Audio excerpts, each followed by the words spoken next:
Greetings, dear subscribers and casual listeners of my channel. In the world of Harry Potter, things are far more complicated than they appear at first glance. The good sometimes make terrible mistakes, and those we've long considered villains suddenly perform acts that change everything. It's this fine line between good and evil that makes J.K. Rowling's characters so vivid and memorable. Today, I'll tell you about the most morally ambiguous characters in the wizarding world, those who can't be easily labeled as evil but were far from angels. Some betrayed, some suffered, some saved lives when no one expected them to. It's characters like these that create real drama. Enjoy the video. Number 1. Severus Snape.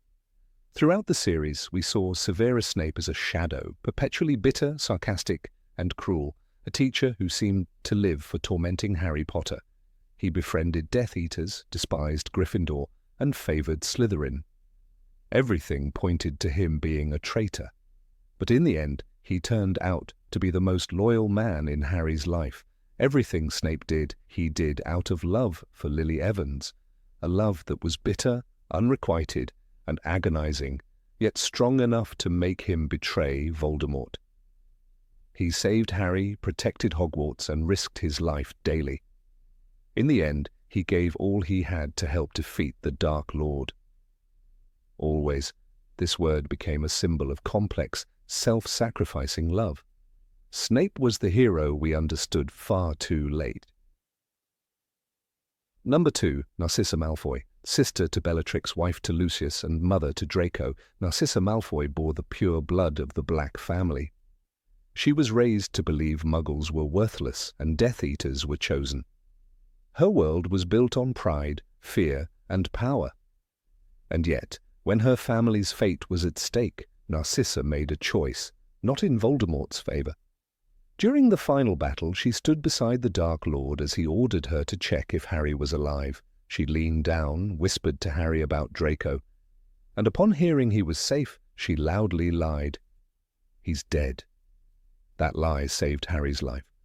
Not for ideals, not for the world, for her son, for her family, and that choice changed everything, giving Harry the chance to win. Number 3. Hermione Granger. Hermione is the model of discipline, logic, and justice. But let's not forget, she didn't always play by the rules. In fact, she could break them methodically, coldly, and at times cruelly. Remember how she kidnapped Rita Skeeter upon discovering she was an unregistered animagus? Hermione trapped her in a jar and kept her there until the Triwizard Tournament was over. It was illegal, though arguably just. Or the curse on Marietta Edgecombe. The girl betrayed Dumbledore's army, and Boyle's spelling sneak appeared across her face. The curse was so strong the marks remained for months. Hermione did what she believed was right, even if it meant erasing people's memories. She fought for good, but her methods weren't always kind. Number 4. James Potter. War hero, friend to Sirius Black and Remus Lupin, father to Harry, James Potter is remembered as a shining figure. But a look into his past reveals another side. At school, James was a bully. He humiliated Snape in front of the entire school, denying him any chance to fight back. The bullying wasn't rare, it went on for years. James didn't just tease, he enjoyed having power. Yes, he was brave and charismatic, but also arrogant. Later, he changed. He saved friends, fought in the war, and died protecting his son. His journey is a reminder that youthful cruelty doesn't erase future heroism, but heroism doesn't erase the past either. Number 5. Merope Gaunt. Voldemort's mother, a woman whose name became a symbol of despair and tragedy. Merope fell in love with Tom Riddle, a wealthy, handsome muggle. She used a love potion to make him marry her. When she thought he truly loved her, she stopped giving him the potion. He left. She was left alone, pregnant, abandoned, and in the end, she died in poverty, giving birth to the boy named Tom Marvolo Riddle. Merope was a victim of her time, her family, and her own illusion of love. Her actions don't deserve justification, but her pain is understandable, and perhaps that's the tragedy. She wasn't evil, just broken. Number 6. Draco Malfoy, spoiled, mean, sarcastic. Draco Malfoy embodied snobbery and prejudice. Raised in a household where only power mattered, he grew up believing he was superior by blood. But beneath all that bravado was a frightened boy. When Voldemort dragged him into his schemes, Draco faltered. He couldn't kill Dumbledore. He didn't identify Harry when he had the chance. He made choices, small steps, and in the end, he chose to be human, not a hero, not a martyr, just a father, a husband, a man giving his son a chance at a normal life.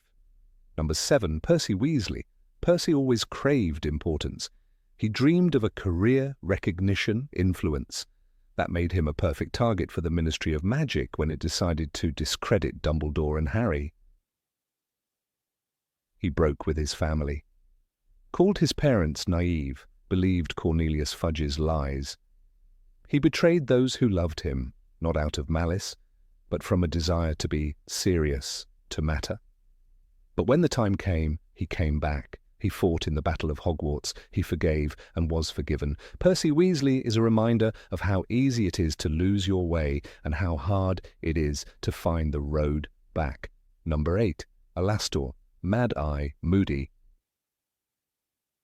Alastor Mad-Eye Moody lived like every shadow was an ambush. His face was scarred, his eyes spun in all directions, and his voice growled warnings. Constant vigilance, he barked at students who barely understood the war he'd survived. Moody believed dark wizards should be hunted without mercy. He used unforgivable curses as tools. He tortured Death Eaters. He killed, and he taught others to do the same. You need to know what you're up against, he said, in Goblet of Fire, showing students the Cruciatus Curse. He didn't apologize. He believed fear kept people alive. But that same fear made him dangerous. He trusted no one, not even allies. His paranoia clouded judgment and turned loyalty into suspicion. In Order of the Phoenix, he scolded Harry for speaking Voldemort's name aloud. You want to give yourself away? It wasn't advice. It was instinct. Moody's heroism was real. He died protecting Harry in the skies, but it came wrapped in barbed wire. He saved lives, but he lived as if the world was always about to end. That kind of life takes a toll, and sometimes it takes away the very peace you fight to protect. Number 9. Xenophilius Lovegood. Xenophilius Lovegood was not a warrior or a leader. He was a father, a strange one, yes. He wore radish earrings and believed in Nargles, but his love for Luna was deep and real. When Death Eaters took her, he was shattered. So when Harry, Ron, and Hermione arrived at his home, seeking answers about the Deathly Hallows, Xenophilius made an impossible choice. You must understand, he whispered, trembling. She's all I've got. He sent an owl to the ministry, hoping to trade the boy who lived for his daughter. He wasn't trying to help Voldemort. He was trying to save his child. But even desperation has consequences. His betrayal almost led to Harry's capture. It nearly ended the quest to defeat Voldemort. Xenophilius knew that. He wasn't blind to the risk. He just couldn't live with the idea of losing Luna. His story isn't about good or evil. It's about the terrifying weight of love and the way fear can twist even the purest intentions into dangerous choices. Number 10. Horace Slughorn. Horace Slughorn loved fame more than truth. He wasn't cruel, but he was careful. He collected students the way others collected trophies, only the brightest, boldest, or best connected. That's why he opened his door to Tom Riddle, the charming orphan with perfect manners. Slughorn enjoyed the flattery. He offered knowledge in return. One night, in his office, Riddle asked about Horcruxes. Slughorn hesitated. Then he spoke. 7. Isn't 7 the most powerfully magical number? That conversation, buried in shame, became the seed of Voldemort's immortality. Years later, when Dumbledore and Harry needed the memory of that moment, Slughorn lied. He tampered with the truth. He didn't want to face what he had done, but Harry didn't give up. He approached him not with force, but with understanding. "Be brave like my mother," he said, and Slughorn broke. He gave Harry the real memory, the truth, the shame, everything. In that moment, the professor who once valued comfort over courage chose the harder path. Slughorn fought in the Battle of Hogwarts. He stood against the very student he had once praised. He could have run. He stayed. He wasn't a hero in the way McGonagall or Lupin were, but he made a choice, and that made all the difference. Slughorn reminds us that good people can make terrible mistakes. What matters is what they do after. Number 11. Cornelius Fudge. Cornelius Fudge was not evil, but he was dangerous. As Minister for Magic, he held the highest seat of power and used it to deny the truth. When Harry and Dumbledore claimed Voldemort had returned, Fudge refused to believe it. "He's not back," Fudge snapped in Order of the Phoenix. "He can't be." His fear wasn't of the Dark Lord, it was of losing control. He saw Dumbledore as a political rival, and Harry as a symbol of chaos. So instead of fighting Voldemort, he fought those who warned of him. Fudge unleashed the Daily Prophet to smear Dumbledore. He sent Dolores Umbridge to Hogwarts to keep Harry silent. He ignored growing evidence, attacks, disappearances, rising fear. When the truth could no longer be hidden, he admitted it in a single line. "He's back." But by then it was too late. His delay had allowed Voldemort to regroup, gain followers, and strike from the shadows. People died because Fudge cared more about appearances than action. He wasn't a villain in the traditional sense. He didn't serve Voldemort. He didn't cast curses, but through fear and pride, he became part of the problem. Fudge reminds us that evil doesn't always wear black robes. Sometimes it wears a bowler hat and speaks softly while the world burns behind it. Number 12, Kreacher. Kreacher was never easy to like. He muttered insults under his breath. He hated Muggleborns. He spat at Hermione and cursed Harry when no one listened. But his cruelty wasn't born from malice. It came from years of abuse and loneliness. For decades, he had lived under the Black family's roof, serving masters who believed in blood purity and treated him like dirt. He clung to their twisted values because it was all he had. When Sirius, the last of the Blacks, treated him with contempt, Kreacher snapped. He betrayed him. He lied about Harry. He helped lure Sirius to his death. But something changed after that. Harry inherited Grimmauld Place, and with it, Kreacher. Instead of punishing him, Harry gave the elf kindness. He offered him the fake locket that once belonged to Regulus Black, Kreacher's beloved former master. Kreacher took the locket and pressed it to his lips, the book says. For the first time, someone had recognized his pain. Harry thanked him, spoke to him like a person. The change was slow but real. Kreacher started cooking with care. He brought food to the trio. He defended the house from intruders. By the Battle of Hogwarts, he led the house elves into battle, charging with a kitchen knife in hand. Kreacher's story is not about redemption through heroism. It's about redemption through dignity.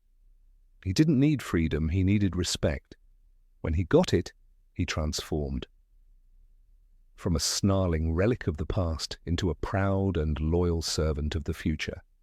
He reminds us that even the smallest heart can hold fierce loyalty, if only someone is brave enough to show it kindness.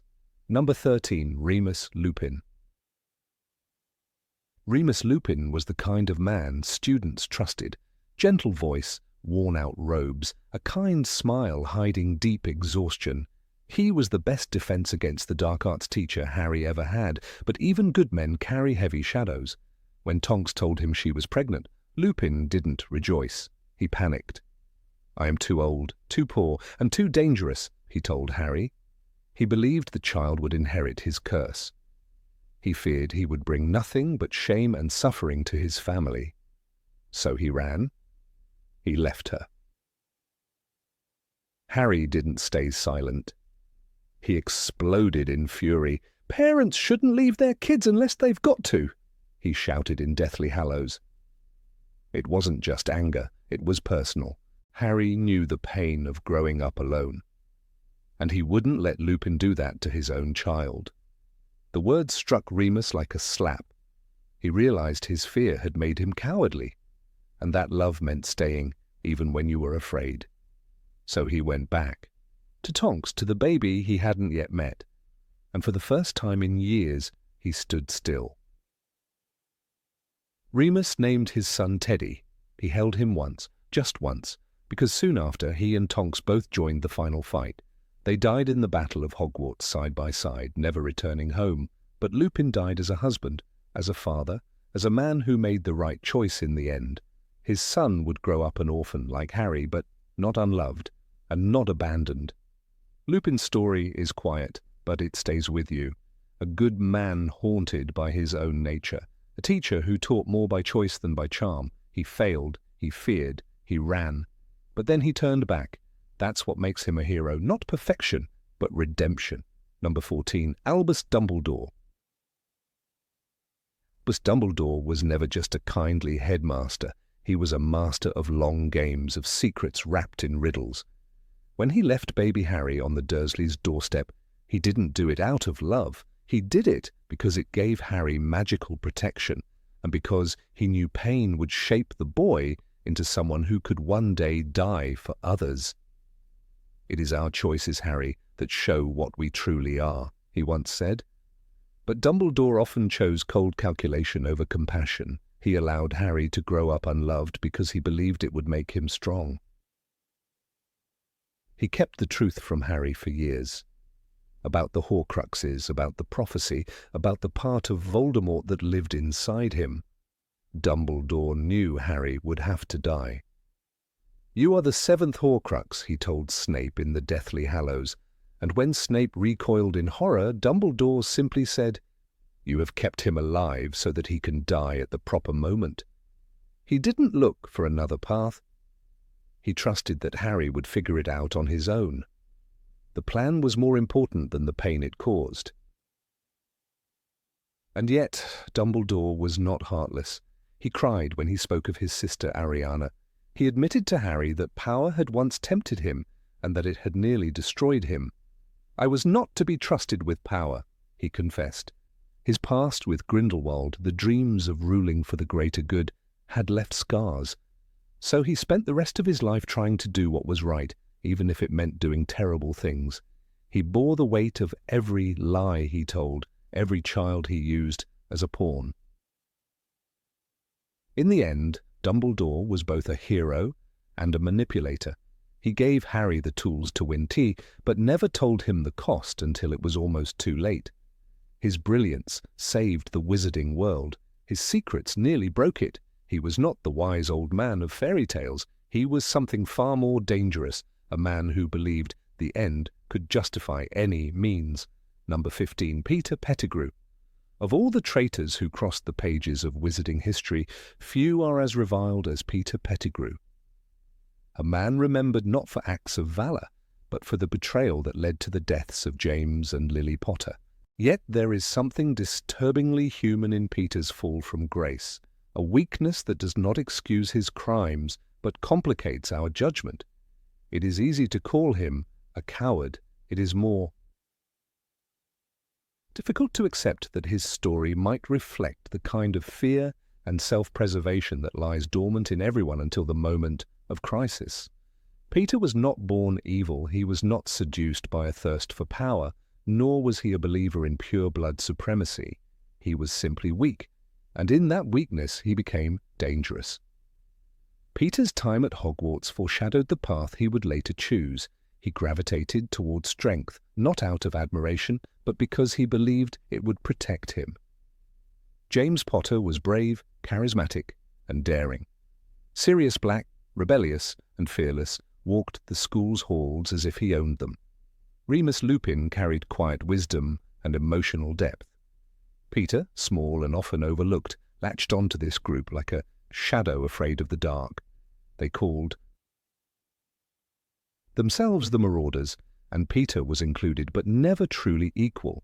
He followed more than he led. He laughed a little too loudly, agreed a little too quickly. His nickname, Wormtail, became an unintentional prophecy. When the First Wizarding War erupted, lines were drawn in fire and blood. The Marauders joined the Order of the Phoenix, placing themselves directly in opposition to Lord Voldemort. Peter, still clinging to his belief that strength equaled safety, saw something far more terrifying than friendship. He saw defeat. Voldemort's growing power cast a long shadow, and Peter, already trembling under the pressure, began to crack. The Dark Lord did not appeal to Peter's ideals. He had none. What Voldemort offered was security, a chance to align with the inevitable winner, Peter. Made a choice not out of hatred, but out of raw fear. It was a choice that cost lives and shattered trust.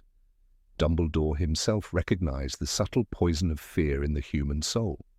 "You are the one who is weak," he once told another follower of Voldemort, "and you will never know love or friendship." These words could have been spoken to Peter. When the Potters chose him as their secret keeper, they believed no one would suspect such a timid man. But Peter's fear had already rooted itself deep inside. He betrayed them to Voldemort in secret, sealing their fate and leaving behind an orphan child. He was not seduced by glory. He simply could not bear the weight of fear. The aftermath of the Potters' murder thrust Peter into a new role, that of the perfect victim. With Voldemort gone, Peter knew his days were numbered. His panic gave rise to one of the most cold-blooded acts of self-preservation, framing Sirius Black for the crime and faking his own death. He murdered 12 muggles with a single curse, left his severed finger as a trophy, and vanished.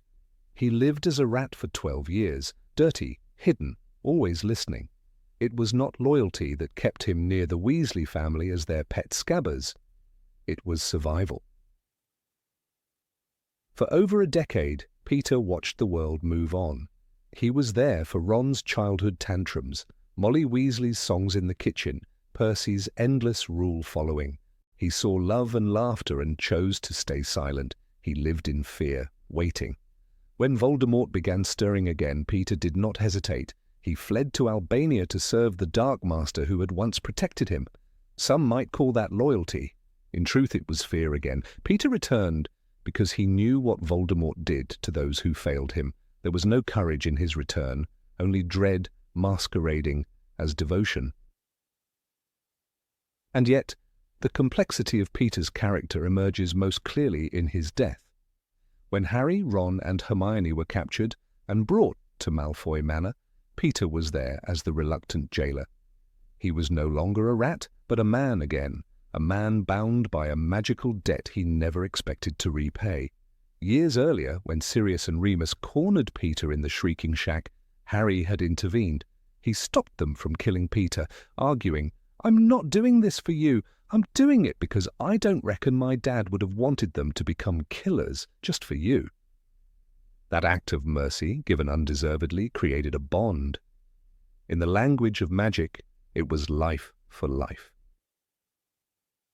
In the dungeon beneath the manor, that moment returned like a ghost. Peter tried to kill Harry. He raised the silver hand given to him by Voldemort, a cold, lifeless appendage designed for death. But something wavered. A flicker of doubt, a trace of guilt, a pulse of humanity. Peter hesitated. The hand, sensing weakness, turned on its master. It strangled him, crushing the breath from his lungs before he could cry out. J.K. Rowling describes it in chilling simplicity. The silver hand had turned upon its owner. Pettigrew was dead. It was an execution for mercy, a punishment not for betrayal, but for the failure to fully extinguish his soul. That moment, so brief, so quietly tragic, stands as Peter Pettigrew's redemption, though it did not save him. He had one last chance to prove that he was more than fear. And in his final seconds, he did.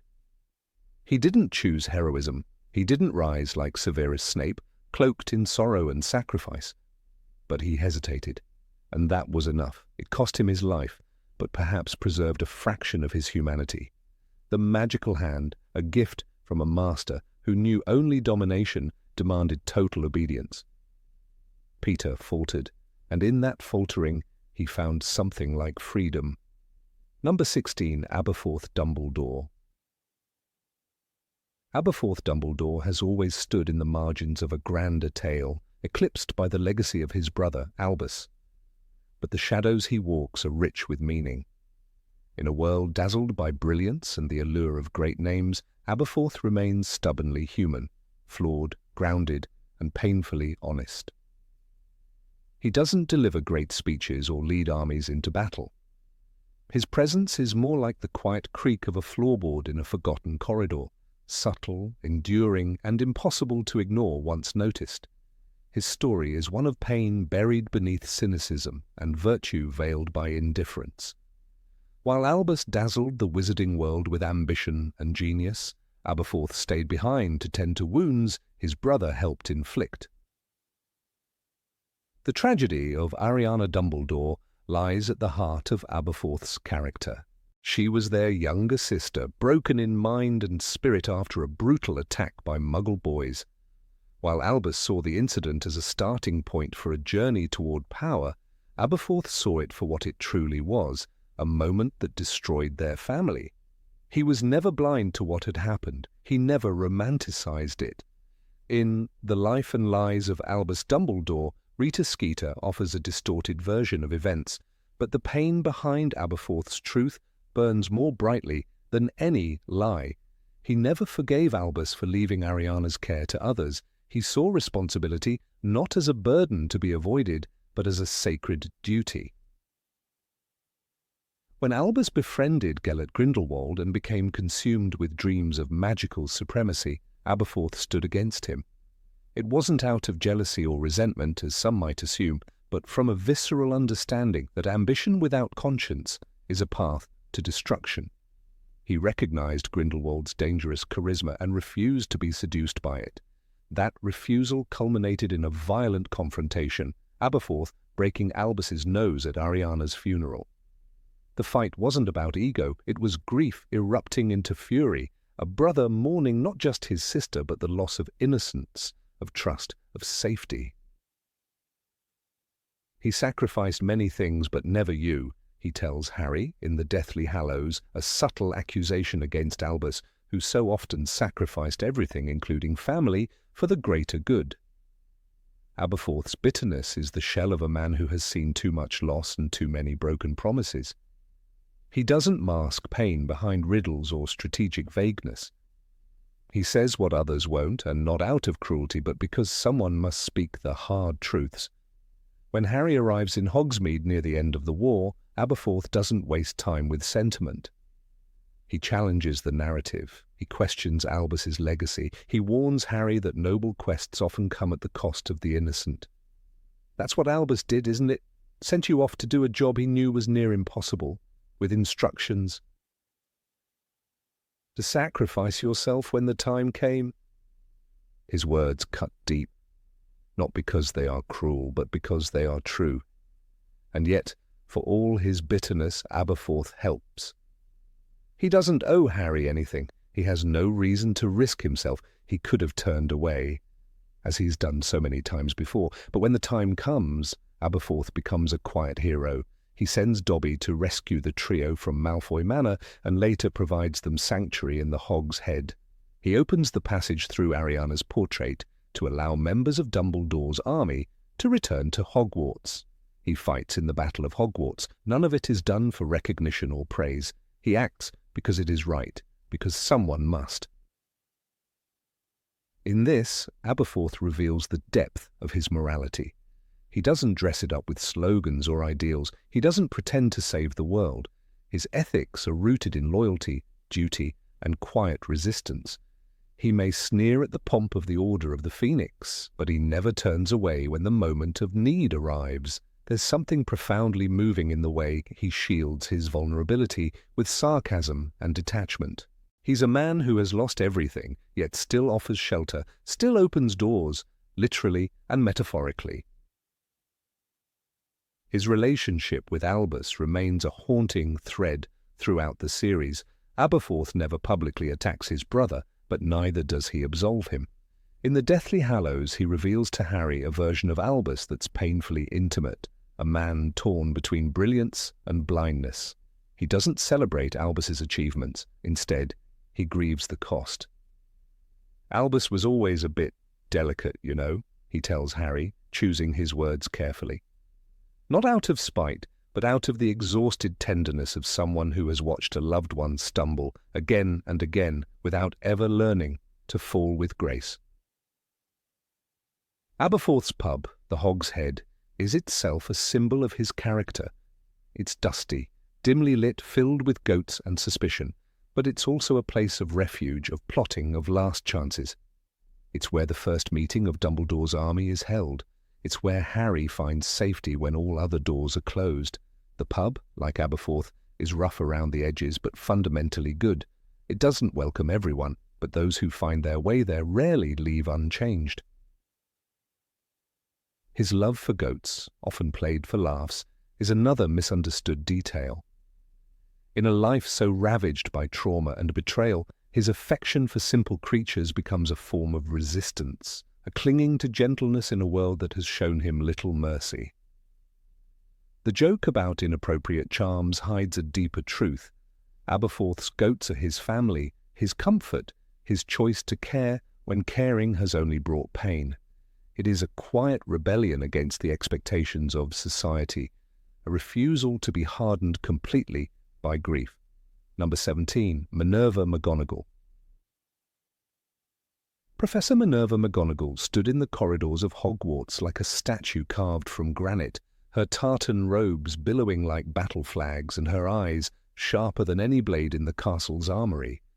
To most students, she was the embodiment of discipline and tradition, a figure so inflexible in her standards that even the mention of her name straightened postures and silenced whispers. Yet beneath this facade of unwavering authority, McGonagall harboured a complexity that was often eclipsed by her polished exterior. Though she represented fairness and order, her decisions throughout the Harry Potter series reveal a moral ambiguity that places her alongside other figures like Dumbledore, willing to bend ethics for what she believed to be a higher cause. Her loyalty to Albus Dumbledore is perhaps the most glaring indicator of her internal struggle between moral certainty and practical necessity. Time and again, she supported his controversial strategies, even when they involved placing students in dangerous situations. She never publicly questioned Dumbledore's choice to allow Harry, Ron, and Hermione to repeatedly confront threats far beyond their age and training. When the trio went after the Philosopher's Stone, or when Harry was entered into the Triwizard Tournament against his will, McGonagall's concern was present, but never strong enough to challenge her superior. It was she who told the Gryffindor students, "Your head of house is Professor McGonagall." Transfiguration is one of the most complex and dangerous magic you will learn at Hogwarts. She understood the weight of responsibility, yet remained silent when Dumbledore's decisions blurred the line between guardianship and exploitation. This silence becomes even more complicated when viewed through her treatment of students. McGonagall could be deeply compassionate, but her affection was rarely distributed evenly. Her favoritism toward Gryffindor was not merely a matter of house pride, it sometimes manifested in a subtle dismissal of the struggles faced by students from other houses. In Order of the Phoenix, when Umbridge began her campaign of authoritarian control, McGonagall's resistance was immediate, but it was still shaped by her allegiance to the old guard rather than a true challenge to systemic flaws. She told Harry, "Potter, this is not the time to be showing off," when he merely stood up for the truth. Her tone was not one of encouragement, but of control. At times, her devotion to decorum suppressed the very spirit of rebellion that ultimately saved the school. Her selective warmth was also evident in her reactions to individual students. Hermione Granger, with her studious nature and unquestioning obedience, earned McGonagall's approval quickly and consistently. The professor once awarded 50 points to Gryffindor for Hermione's logical prowess in confronting the devil's snare.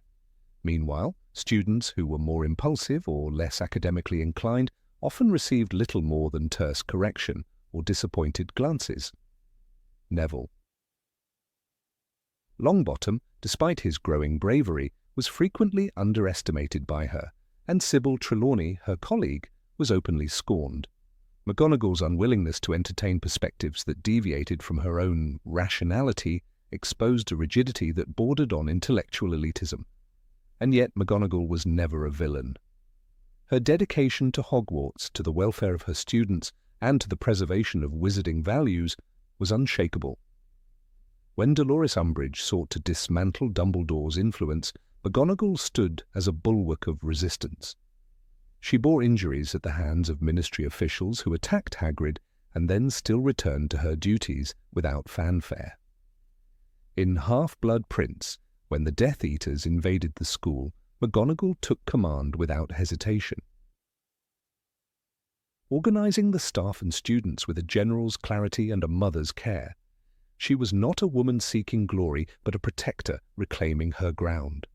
Her complexity became most striking during the Battle of Hogwarts. With Voldemort's forces descending, McGonagall became more than a professor. She was a leader of warriors, casting Pier Totum Locomotor to animate the castle's defences, commanding stone soldiers to guard the halls. In that moment, her facade of distance melted away. She called upon her students to take arms, knowing many would not return, but she did not retreat behind her title. She fought beside them, with fire in her wand and sorrow in her heart. It was then that Harry saw her not as a stern instructor, but as a figure of unwavering courage, not because she lacked fear, but because she rose above it. Still, even in these heroic acts, the moral ambiguity lingers. She sanctioned the participation of children in a life-and-death battle. She could have closed the school, could have pleaded with the order to remove the students, but she didn't. She allowed Neville to lead Dumbledore's army. She permitted 17-year-olds to engage in a war, and while she did so out of necessity, the decision can't be dismissed as purely noble. She, like Dumbledore before her, gambled with youthful lives for the sake of a future they might never live to see. When Harry offered to surrender himself to Voldemort, McGonagall did not stop him. She let him walk away. And though it was the right thing in the grand scheme, it was not the merciful thing. It was a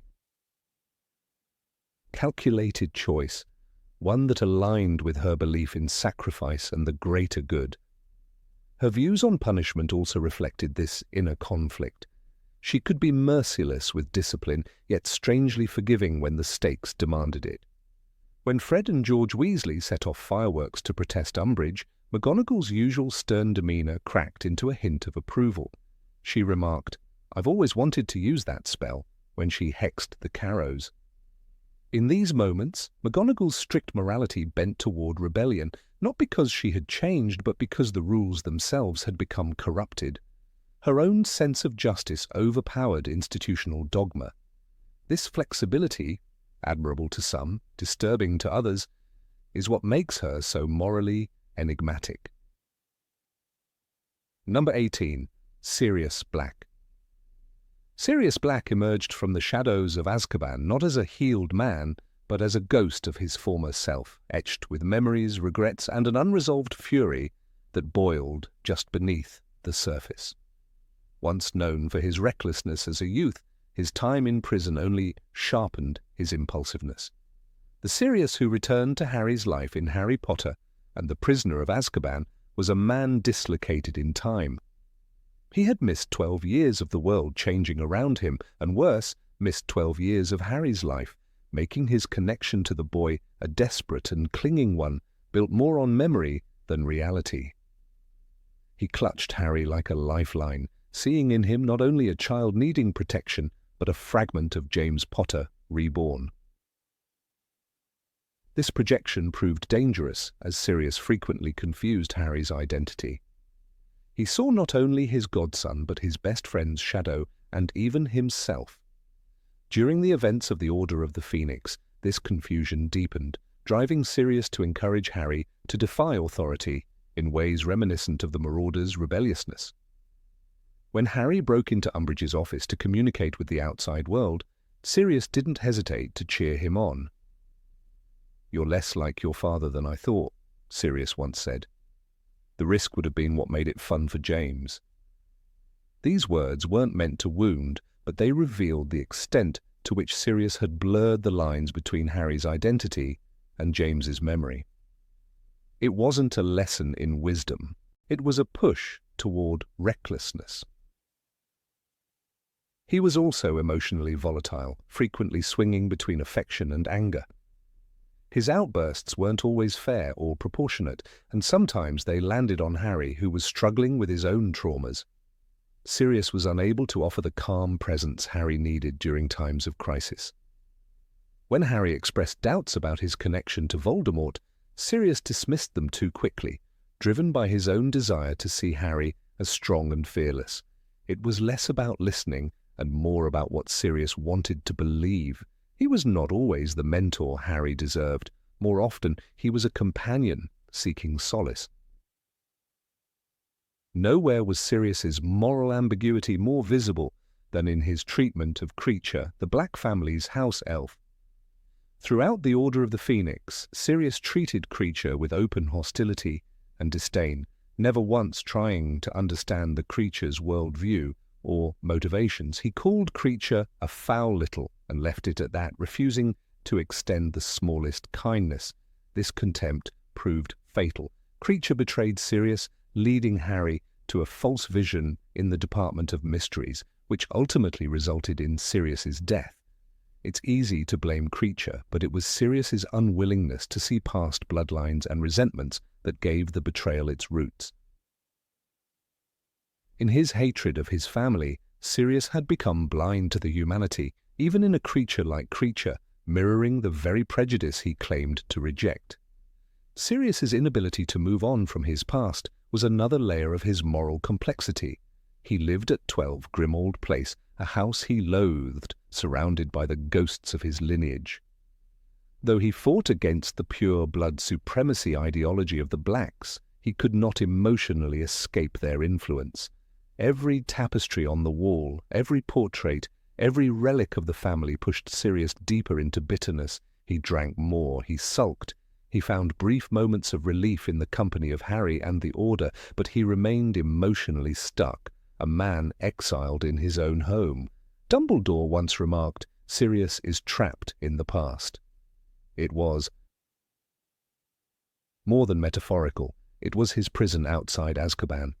The tragedy of Sirius is sharpened by the knowledge that his downfall wasn't caused by a single mistake, but by a lifetime of unresolved pain. When he was younger, he rebelled against his family by running away to live with the Potters. This choice, while brave, left deep emotional scars. He severed familial bonds without ever truly replacing them. James became his everything, his anchor, his chosen family, his sense of belonging. And when James died, a part of Sirius collapsed forever. Azkaban didn't create that damage, it only solidified it. By the time he emerged from prison, he had no purpose other than vengeance and no identity other than friend of the fallen. Even his relationship with Remus Lupin was affected.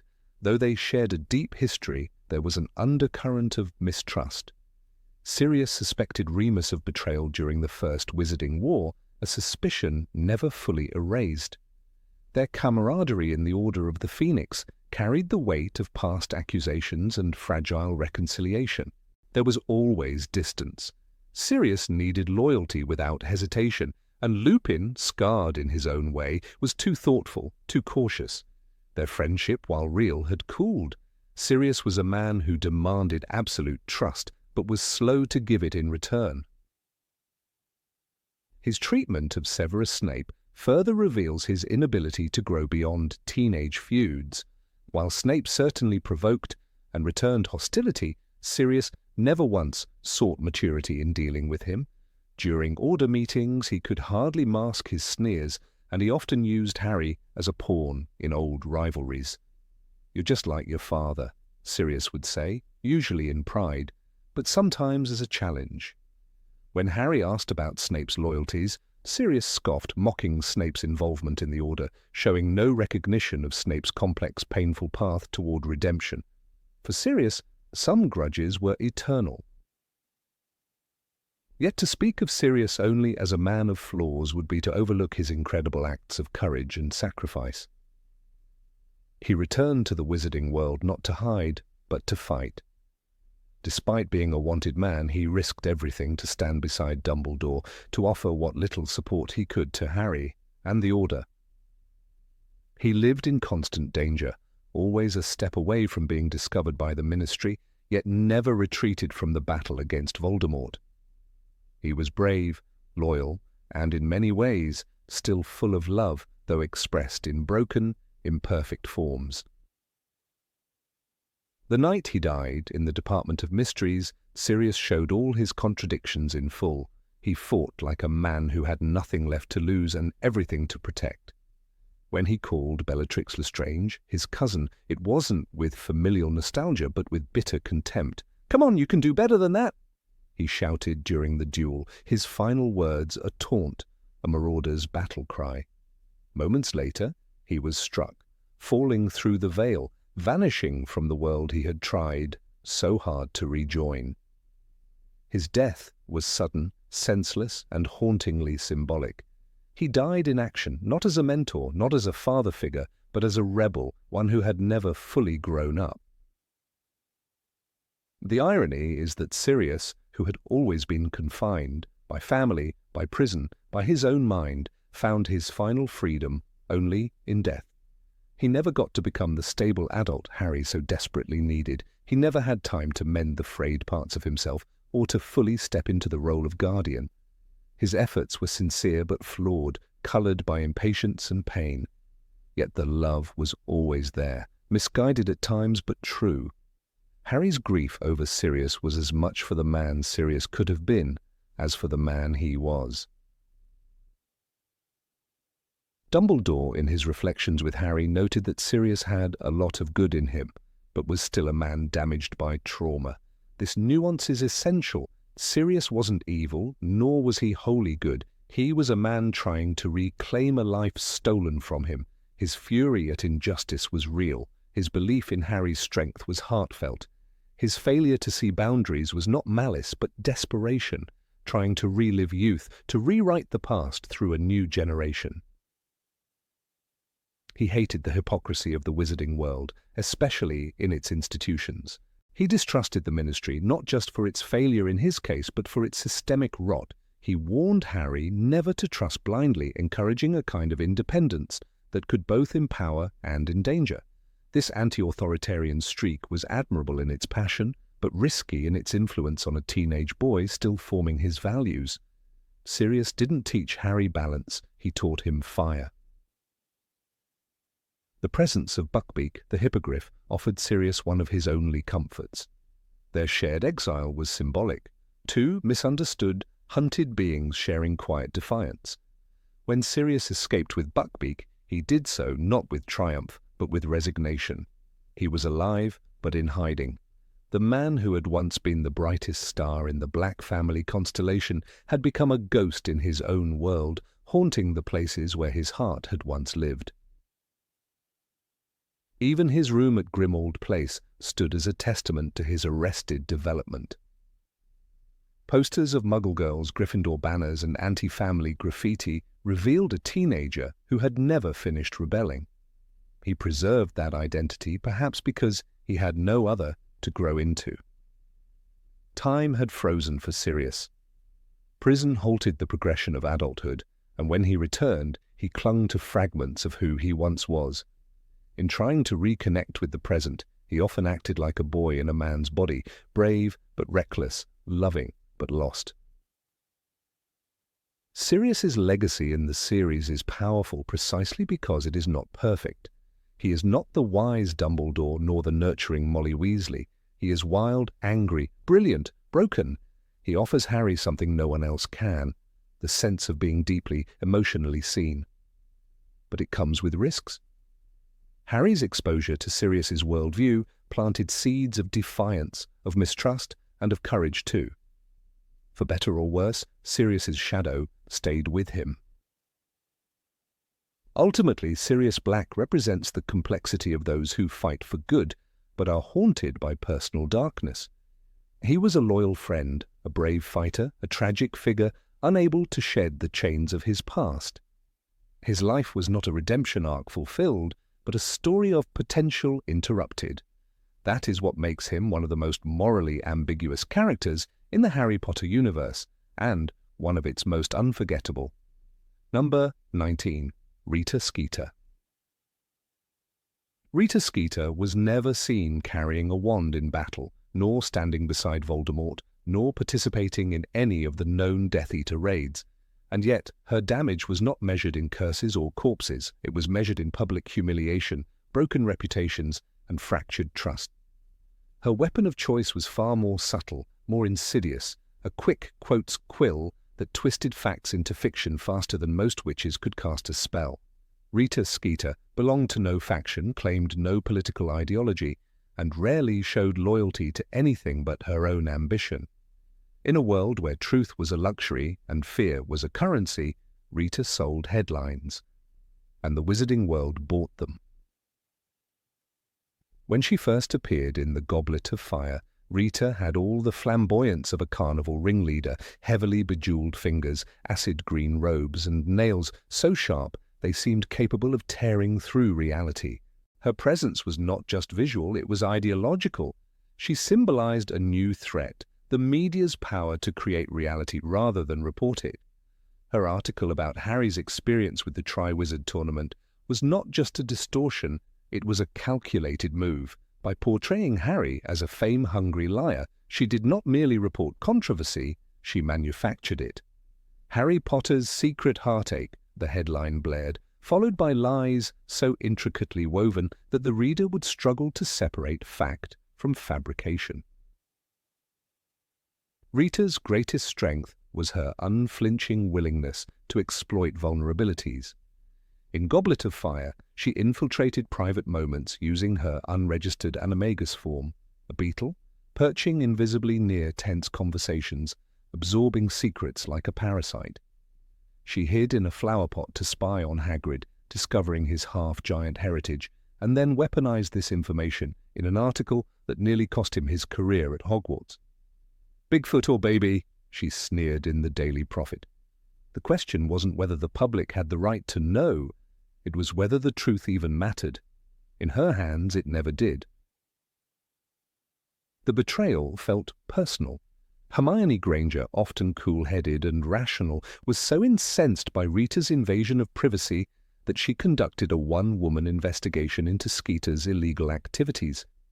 It was Hermione who discovered the animagus secret, Hermione who trapped the beetle in a jar, and Hermione who finally forced Rita into silence, at least temporarily. But even then, Hermione's triumph didn't entirely dismantle Rita's legacy. The damage had already been done. Hermione's own portrayal in Rita's article, a scheming seductress in a love triangle with Harry and Victor Crumb, revealed how easily a young girl could be twisted into tabloid fantasy. Yet there is a contradiction within Rita that resists easy condemnation. Her 900-page biography, The Life and Lies of Albus Dumbledore, published after the legendary headmaster's death, was a paradoxical artifact, venomous in tone, but revealing in substance. It aired Dumbledore's most painful secrets, including his friendship with Gellert Grindelwald, his family's troubled past, and the circumstances of his sister Ariana's death.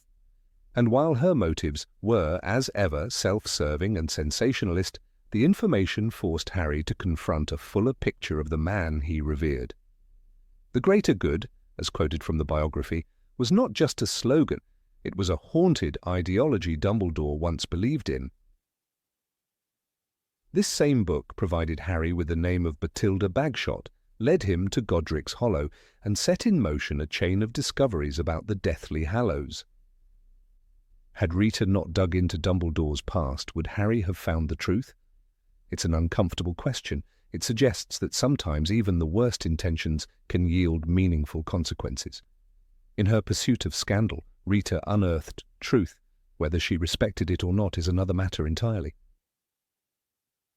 It's important to understand that Rita Skeeter was not evil in the traditional sense. She did not seek domination or death. She sought relevance and, in the process, made herself indispensable to a system that thrived on spectacle. Her manipulation of the press was not isolated. It mirrored the Ministry of Magic's own media tactics. The Ministry leaned on the press to discredit Dumbledore and Harry when Voldemort returned, portraying them as liars and fearmongers. Rita merely perfected what others already practiced. Her lies were just louder. And still there was always a choice. Rita could have used her talents differently. She had access, charm, influence. She could have told the truth, but the truth, in her world, didn't sell. "People want to read about the darker side of things," she once said. Her understanding of the audience was chillingly accurate. Readers devoured her stories, not in spite of their falsehoods, but because of them. They didn't want reality, they wanted drama. Rita gave them characters instead of people. Her articles had real-world consequences. Hagrid retreated from teaching. Hermione endured public ridicule. Harry fought battles not only with dark wizards, but with public opinion shaped by Rita's pen. In Order of the Phoenix, the Daily Prophet refused to report Voldemort's return accurately, swayed by the Ministry's agenda. And yet it was a space Rita could have occupied, challenging the silence, exposing the lies. But she stayed silent. For her, safety and career trumped justice. It was a cowardice of a different breed. Ironically, Rita re-emerged in the final book through the very same tool she abused, her writing. Though Dumbledore's biography was an act of betrayal, it opened a window into a man whose past had been buried under myth. Skeeter, perhaps unintentionally, contributed to Harry's maturity. The boy who worshipped Dumbledore had to grapple with the old wizard's fallibility. It is difficult to imagine Harry accepting the burden of the Hallows without first confronting the flaws of the man who once pursued them. Rita, in this way, was a cruel teacher. Her journalistic style was not simply ruthless, it was performative. She styled herself as a truth-seeker while playing with half-truths. She conjured a persona that allowed her to deflect criticism. If someone was offended, well, it wasn't her fault they were interesting. This toxic detachment allowed her to publish articles without remorse. It let her claim objectivity while practicing something far more dangerous, the illusion of objectivity. And yet, Rita remained a fixture. The magical world never truly shunned her. Readers continued to buy her books, quote her articles, and react to her headlines. In a strange way, her survival was a testament to the society that enabled her. She was a mirror. When people wanted heroes, she gave them scandals. When they needed distraction, she gave them outrage. She never claimed to be noble. That's what made her so effective. There's a scene worth remembering. After Hermione traps Rita in a jar during the Goblet of Fire, she threatens to reveal her secret unless Rita stops writing for a year. Rita agrees, but her silence is less satisfying than one might expect. The world becomes a little quieter, yes, but it also becomes less honest. Not because Rita told the truth, but because she exposed what others wanted hidden. Her flaw was not fabrication alone, it was the misuse of truth wielded without responsibility. In the end, Rita Skeeter was not a Death Eater, nor a warrior, nor a politician. She was something arguably more modern, an architect of perception. She shaped narratives. She blurred the boundary between news and entertainment, between fact and fiction. She lived in the grey spaces, never entirely right or wrong. Her moral ambiguity made her dangerous, but also oddly compelling. In a war fought with wands, Rita wielded a quill, and her wounds were just as deep. Consider Luna Lovegood's father, Xenophilius, editor of the Quibbler. He, too, twisted narratives, but in the opposite direction. He published wild stories, yet eventually stood for truth when the mainstream press fell silent. The contrast between the Quibbler and the Daily Prophet, and between Xenophilius and Rita, highlights the journalist's dilemma, to inform or to inflame. Rita never answered that question directly. She didn't have to. Her career was the answer.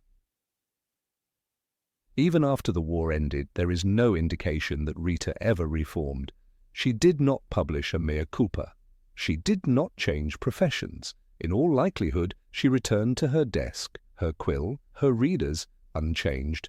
And perhaps that is the true cautionary tale, not that evil triumphs, but that it often thrives in plain sight, dressed in peacock feathers, scribbling at speed, hiding behind satire.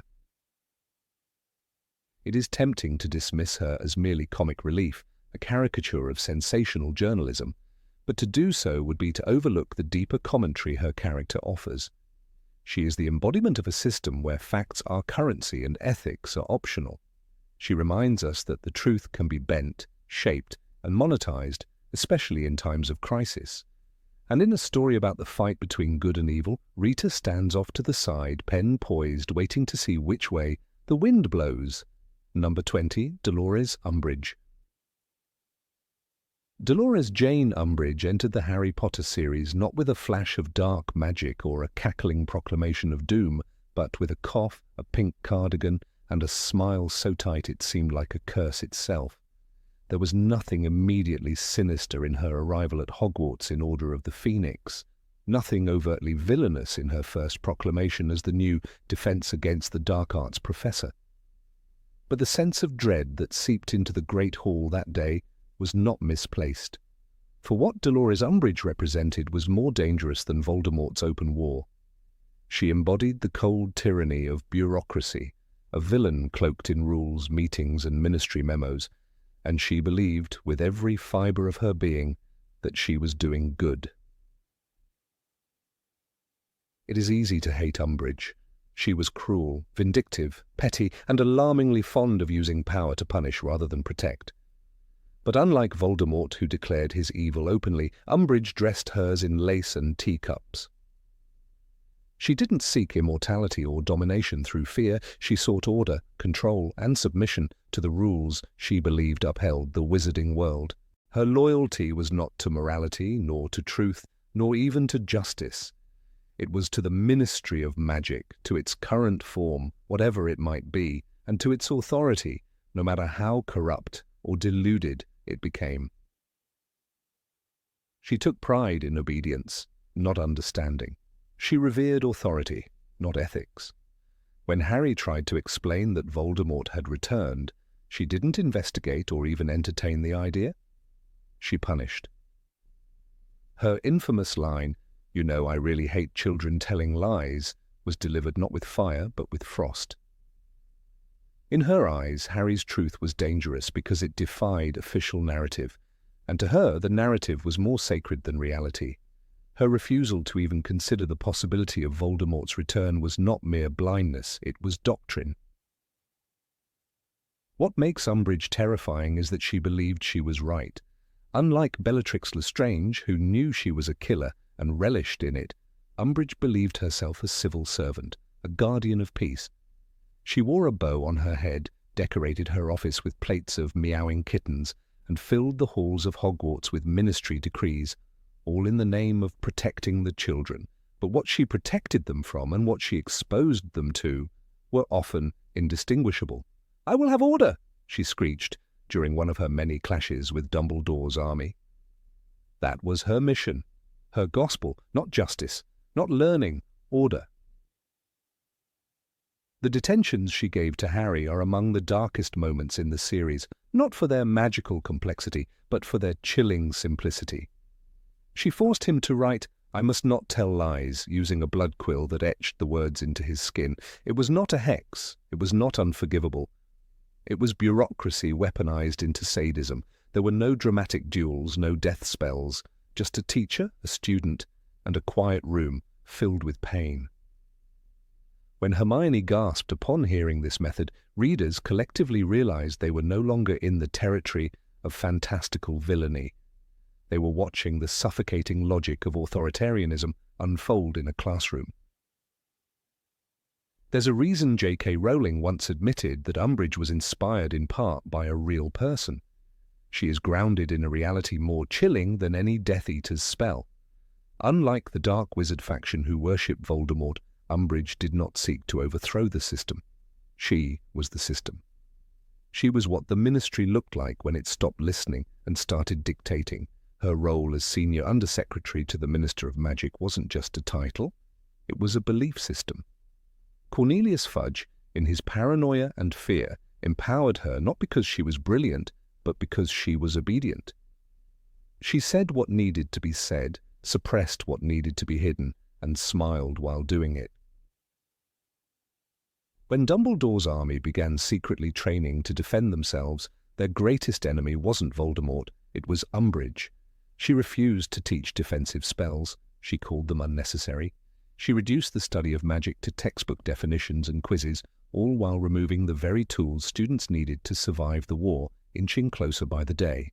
Her logic was insidious. If students didn't know how to fight, they wouldn't rebel. If they never experienced power, they wouldn't question hers. It was a form of control, so deep it masqueraded as discipline. During her reign as Hogwarts High Inquisitor, she enacted a regime of surveillance and fear. She created the Inquisitorial Squad, recruiting Draco Malfoy and other Slytherin students to police their classmates. It was a classic authoritarian tactic: turn the youth into enforcers, pit students against one another, and stifle unity. The betrayal wasn't just institutional, it was peer-to-peer. Umbridge encouraged division because division meant submission. No student trusted another, no one dared to speak freely. The walls of Hogwarts, once filled with the hum of mischief and magic, echoed only silence and dread. Her hatred of magical creatures further illustrated her worldview. She loathed half-humans, despised centaurs, and held a particularly nasty prejudice against werewolves. Her appointment of educational decrees made it impossible for Remus Lupin to return to teaching, despite being one of the most beloved professors Hogwarts had ever known. Her disdain wasn't rooted in logic or policy, it was bigotry, institutionalized and enforced through law. When she accused Hagrid of incompetence and sent ministry officials to physically remove him, it wasn't just about education, it was about cleansing the school of what she deemed unworthy. Perhaps the most revealing moment in Umbridge's arc came in the Forbidden Forest when she was taken by the centaurs. She had insulted them, threatened them, and attempted to cast spells on them. Her reaction wasn't one of bravery or composure, it was fear, primal, unfiltered fear. For the first time, she encountered beings she couldn't categorize, couldn't control, and couldn't intimidate with a ministry badge. It shattered the illusion of her power. She screamed, she cried, she begged, she faced the very chaos she tried so hard to sterilize from the world. And yet she returned, bruised, terrified, but still loyal to the ministry, still believing in the righteousness of her cause. This resilience is what makes her so morally complex. She wasn't a broken woman learning a lesson. She was a bureaucrat who saw her trauma not as failure, but as martyrdom. She didn't question her methods. She doubled down. When the ministry fell to Voldemort, Umbridge didn't resist. She adapted. She served the New Order, helped oversee the Muggle-born Registration Commission, and wore the locket of Salazar Slytherin, a stolen relic that symbolized her alignment not with good or evil, but with authority itself. Even then, she never identified as a Death Eater. She never joined Voldemort. She didn't believe in blood supremacy. She believed in the supremacy of structure. When Harry, Ron, and Hermione infiltrated the Ministry in Deathly Hallows, they found her presiding over the interrogation of Muggle-borns with the same smug satisfaction she once displayed while disciplining students. It wasn't about Voldemort's ideology for her. It was about enforcing a system, maintaining a hierarchy, and punishing those who didn't belong, according to her. She may not have cast the Cruciatus curse or whispered the name of the Dark Lord, but Umbridge inflicted a different kind of torment, one that came dressed in protocol and pink cardigans. She damaged the spirit more than the body. She instilled fear without ever raising her wand. Her villainy was so terrifying because it felt real. Every reader could see a trace of her in some figure of authority, a teacher, a boss, a government official, who abused power while insisting they were just doing their job. In many ways, Umbridge serves as a mirror to Dumbledore. Where he valued freedom of thought, she demanded silence. Where he nurtured potential, she suffocated it. He believed in challenging authority when it served injustice. She believed authority was justice. And unlike Voldemort, whose evil was seductive and flamboyant, Umbridge's cruelty came quietly, often unnoticed until it was too late. It crept in through rules, guidelines, and inspections. It told students not to worry, not to think, and above all, not to question. She is a warning, not a caricature. A reminder that evil doesn't always come with a skull-shaped mask or an army of fanatics. Sometimes it wears a smile, sits at a desk, and signs a decree. Progress for the sake of progress must be discouraged, she once wrote in Educational Decree No. 23. It is a phrase that captures the very heart of her philosophy. Change is dangerous, rebellion is criminal, and the past, no matter how flawed, must be preserved. What she failed to see, however, is that control is not the same as peace. Discipline is not the same as justice. And loyalty to power is not the same as loyalty to what is right. She was not a villain in her own story. She was a heroine, a protector, a defender of order. That's what makes her terrifying. She didn't corrupt a system. She revealed what it already was, what it could become when fear triumphed over truth, and when obedience was valued above compassion. She did not fall with Voldemort's defeat. She was arrested, yes, tried, certainly, but there was no great duel, no final confrontation. She vanished back into the folds of the bureaucracy that had birthed her.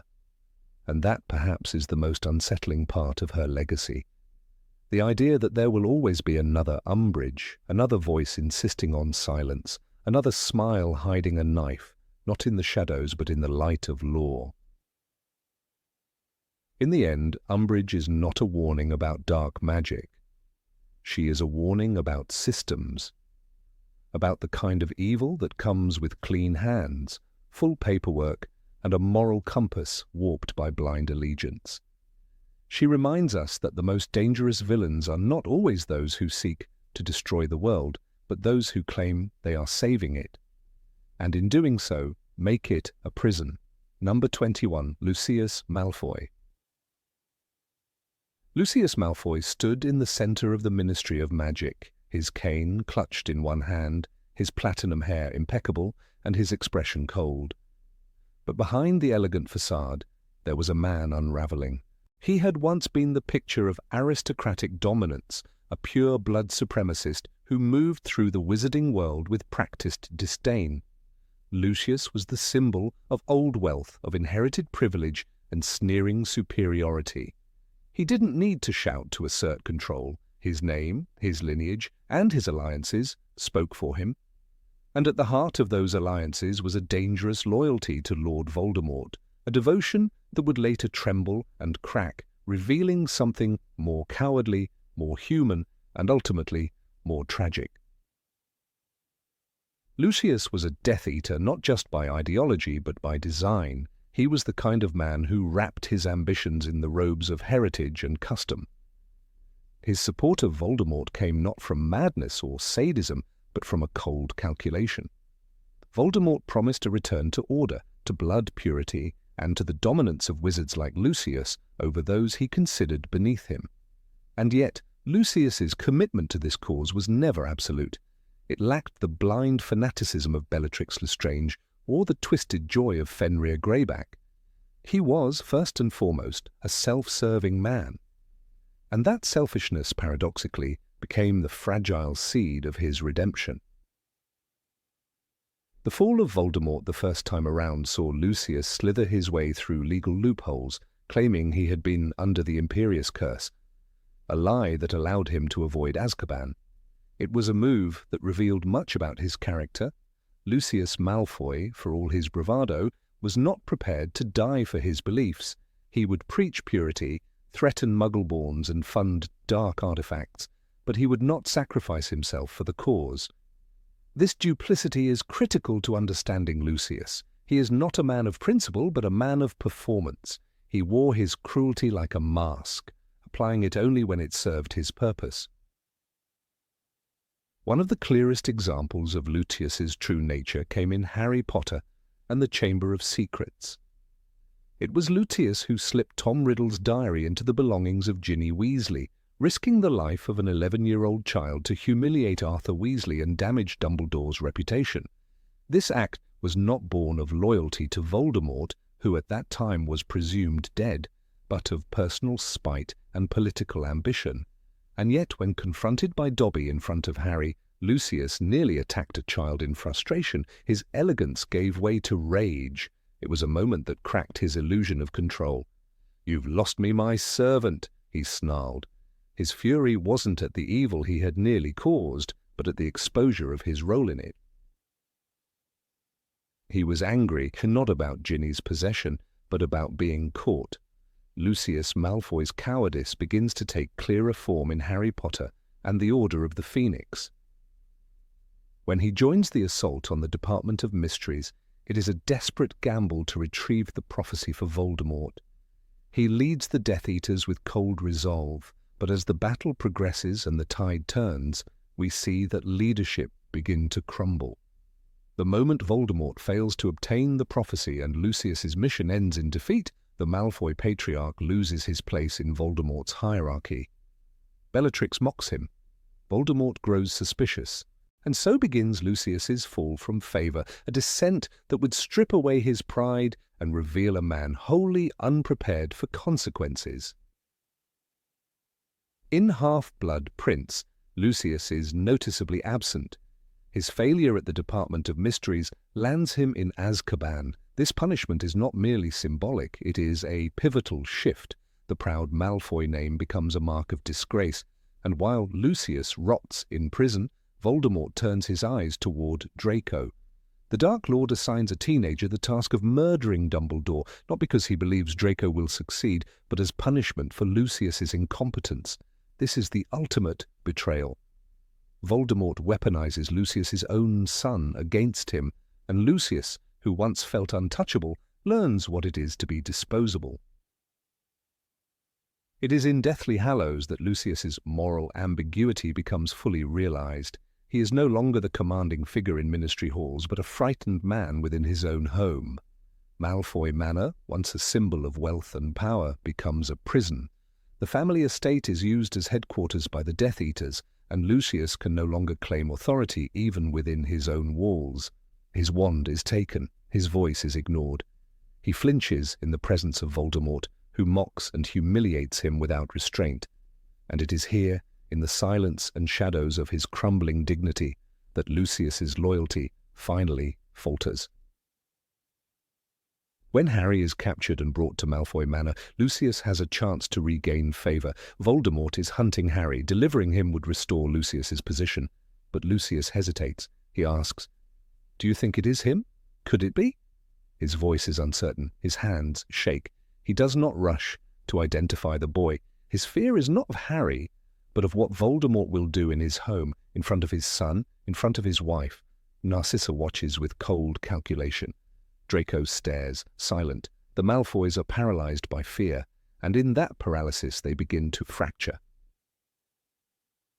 During the Battle of Hogwarts, Lucius does not fight. He does not stand beside Voldemort, nor does he stand with the defenders of Hogwarts. Instead, he searches for Draco.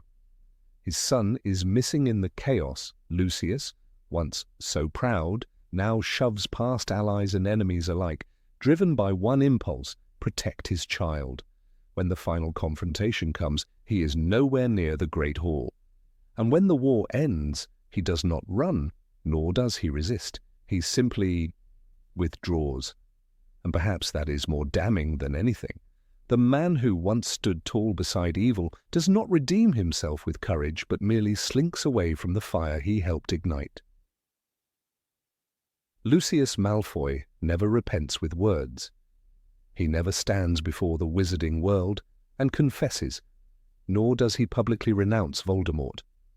But he does something quieter and more complicated. He lets go. He refuses to hand over Draco. He refuses to keep playing the game.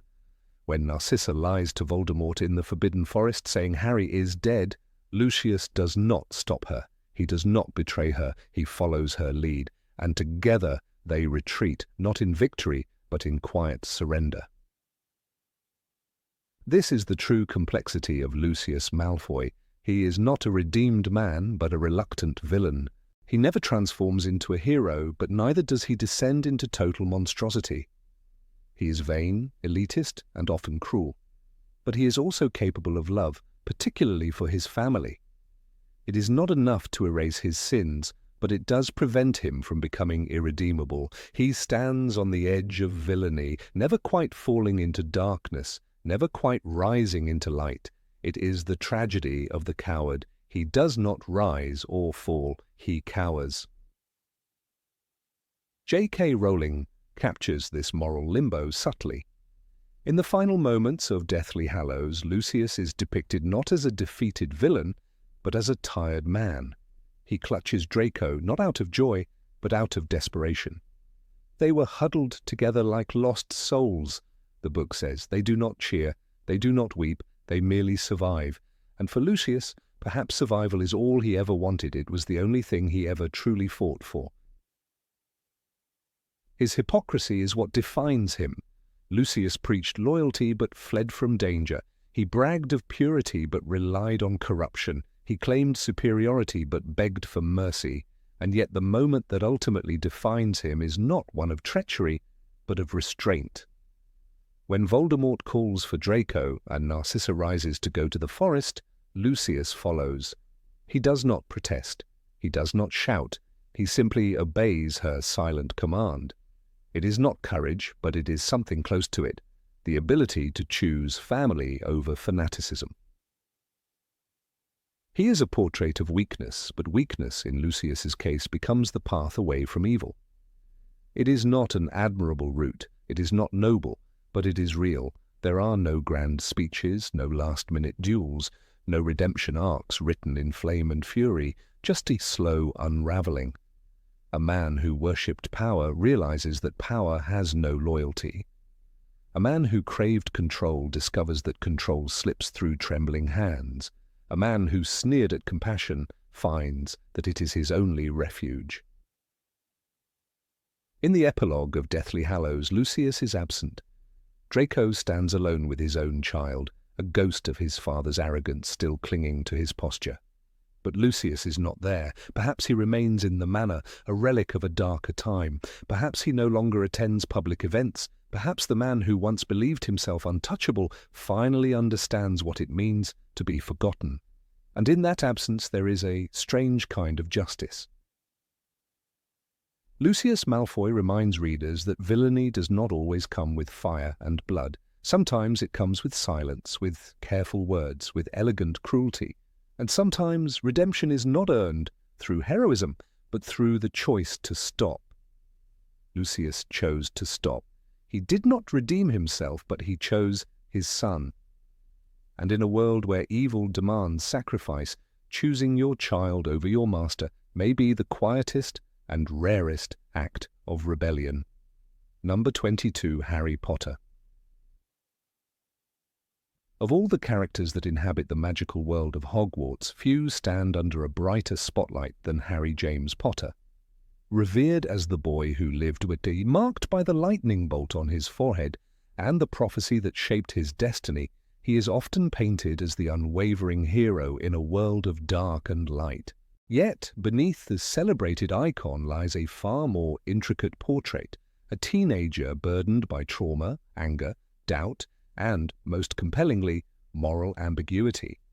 For all his acts of bravery, there are moments where Harry's actions tilt into the uncomfortable, the impulsive, and even the unforgivable. In those moments, we don't see a symbol, we see a flawed real boy grappling with extraordinary stakes. From the very first year, Harry exhibits a tendency to break rules, sometimes with righteous intent, but just as often driven by suspicion or pride. In Harry Potter and the Sorcerer's Stone, when he ventures into the Forbidden Forest at night, it is not only a result of detention, but part of his persistent desire to uncover secrets on his own terms. He disobeys McGonagall, sneaks into the restricted section, and mounts a broomstick in defiance of school rules, winning a place on the Quidditch team, yes, but also establishing early that rules for Harry are negotiable. This pattern intensifies as the series progresses. In the Order of the Phoenix, Harry, seething from the Ministry's denial of Voldemort's return, becomes increasingly reckless. He forms Dumbledore's army in secret, not just to prepare for danger, but out of sheer defiance toward Dolores Umbridge and the institution that has failed him.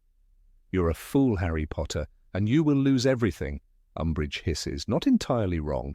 Harry does lose a great deal, often because he refuses to heed warnings. He acts without consulting adults he mistrusts, even those who genuinely want to protect him. His mistrust of Albus Dumbledore is perhaps one of the most revealing windows into Harry's internal struggle. By the 5th year, Harry feels increasingly isolated, believing that Dumbledore is withholding information and avoiding him. His frustration boils into rage. "I don't care," he shouts after the death of Sirius, blaming Dumbledore for keeping him in the dark. The truth is more complicated. Dumbledore was wrong to withhold the prophecy, but Harry's anger blinds him to nuance. His tendency to see betrayal where there is only caution becomes a dangerous habit. Even friendships are not safe from his moral volatility. His relationship with Ron Weasley is littered with tension, mistrust, and pettiness. In the Goblet of Fire, when Harry is unexpectedly chosen as a Triwizard Champion, Ron turns cold, assuming the worst of his best friend. But Harry, instead of extending empathy or trying to understand, matches Ron's resentment with bitterness. He lets pride silence the years of loyalty between them. Later, when Ron abandons their quest for Horcruxes in the Deathly Hallows, Harry is left devastated, not just by the departure, but by the surfacing fear that Ron may have been right in his doubts. These moments show Harry's limits as a leader. He is not always the forgiving, unifying figure that legends prefer. In moments of pressure, he is often harsh, impatient, and prone to emotional outbursts. His treatment of Neville Longbottom in earlier years is peppered with irritation and dismissal despite Neville's unwavering loyalty. He frequently isolates himself, believing that only he can carry the burden of the war. "I must be the one to kill him," he insists, convinced that his mission excludes collaboration or vulnerability. One of the darkest turns in Harry's moral journey is his flirtation with the unforgivable curses. In The Half-Blood Prince, he uses Sectum Sempra against Draco Malfoy, a curse he found scribbled in the margins of the Half-Blood Prince's textbook. The spell leaves Draco bleeding and gasping for life, and Harry stands frozen, horrified by what he's done. It is a moment of genuine recklessness. He uses a spell without knowing its effect, driven by anger and the thrill of power. "You've got to get rid of it, Harry," Hermione pleads about the book, but Harry hides it instead, unwilling to relinquish the feeling of control it gives him. That hunger for control surfaces again in the Deathly Hallows during his confrontation with Amicus Carrow. After Carrow spits in McGonagall's face, Harry emerges from the shadows boiling with rage. He casts the Cruciatus Curse, watching as Carrow crumples in pain. "You shouldn't have done that," he growls. It's not a curse of necessity, but of fury. Harry chooses retribution, not defense. This is not a child defending himself from Death Eaters, but a man taking vengeance. In that instant, Harry steps into ethically dangerous territory, mirroring the very cruelty he's fighting against. And yet we forgive him. We forgive him because his rage feels real, because his pain is not theatrical, but deeply human. Harry is not a saint, and that is precisely why his journey matters. He is capable of cruelty, of selfishness, of making the wrong choice. He lies to Lupin, he manipulates Kreacher, and he even doubts the people who love him most. In The Prisoner of Azkaban, when he chooses not to kill Sirius Black, believing him to be his parents' murderer, Harry stops short not because of principle, but because he wants his father's friend to rot in Azkaban. "I don't reckon my dad would have wanted them to become killers," he later says. But the truth is murkier. Harry's mercy is laced with punishment. The duality extends into his use of power.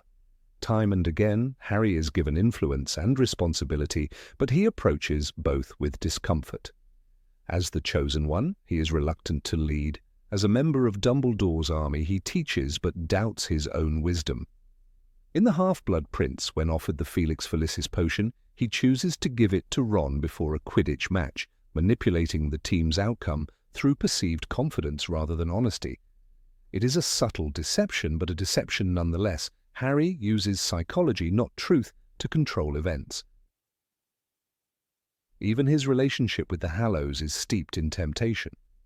He resists the Elder Wand not because he is immune to power, but because he sees how close he has come to being consumed by it. The Resurrection Stone, too, is not a source of comfort, but of sorrow. When he uses it before walking into the Forbidden Forest, it is not to seek wisdom from his parents, Sirius or Lupin, but to feel less alone as he steps into death.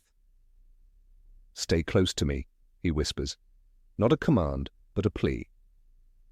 In those final moments, Harry is not the hero ready to die for the world. He is a child begging not to be abandoned. His compassion, too, carries complexity. He saves Peter Pettigrew not out of pure mercy, but because of a belief in debt and justice. My father wouldn't want his best friends to become killers. But what of the consequences? Peter escapes, aids Voldemort, and contributes to the death of many. Harry's mercy, however noble in intent, costs lives. The story does not ignore this. It forces readers to sit with the weight of decisions that do not fall cleanly into right or wrong. Perhaps the most telling aspect of Harry's moral ambiguity is his treatment of Snape's memory.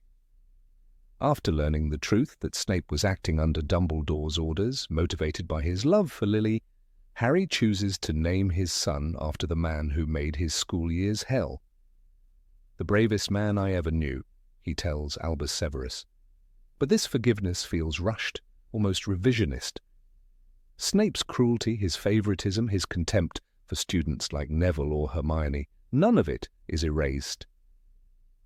Harry's gesture is meaningful but also controversial.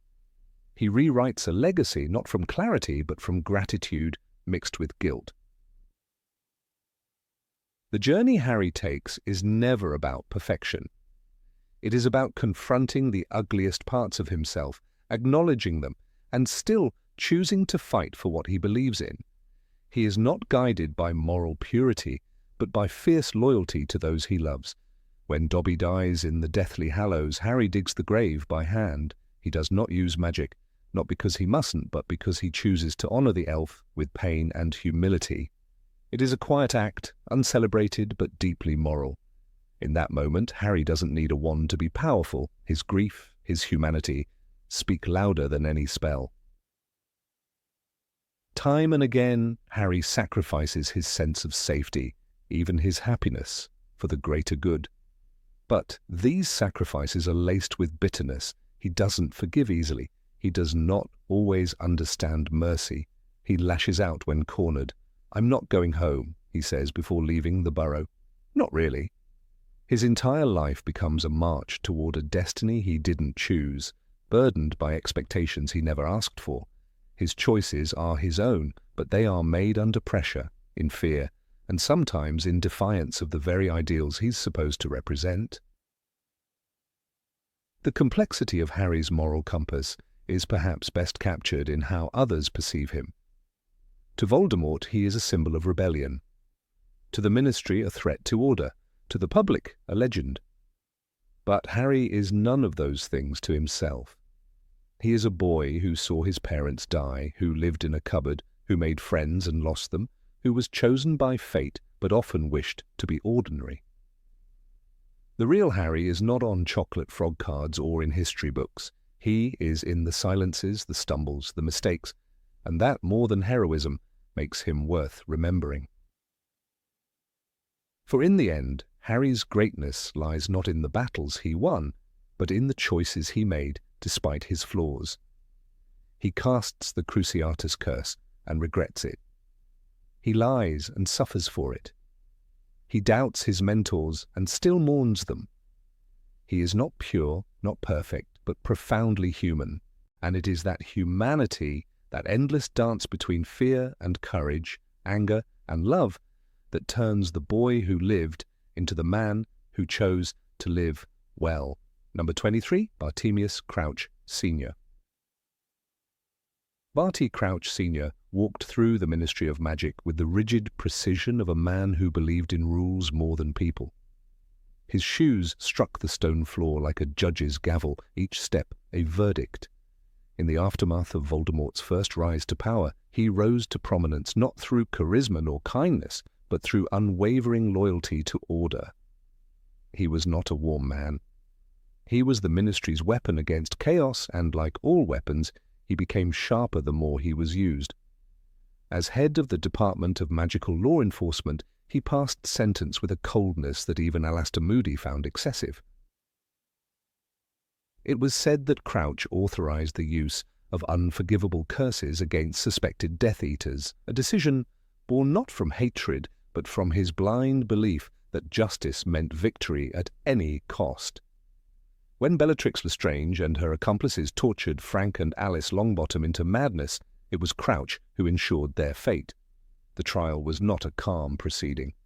"The boy! The boy!" Bellatrix cried in the courtroom, wild-eyed, as she and her fellow torturers were sentenced to life in Azkaban. Crouch, unswayed, stood like a statue. There was no room in him for doubt. Even when his own son, Barty Crouch Jr., was among the accused, he didn't hesitate. "He has been brought from Azkaban to face trial," Crouch declared before the Wizengamot, his voice hard as steel. "He's no son of mine." There were whispers that the evidence against the boy was weak, but to Crouch that didn't matter. Appearances mattered. The system mattered. His name, clean and honorable, mattered more than blood. His wife begged for mercy. She was dying, a ghost of a woman in a velvet shawl, and she begged for her son's life. But Crouch denied her. Only when her health began to collapse entirely did he agree to a final deception, a polyjuice switch.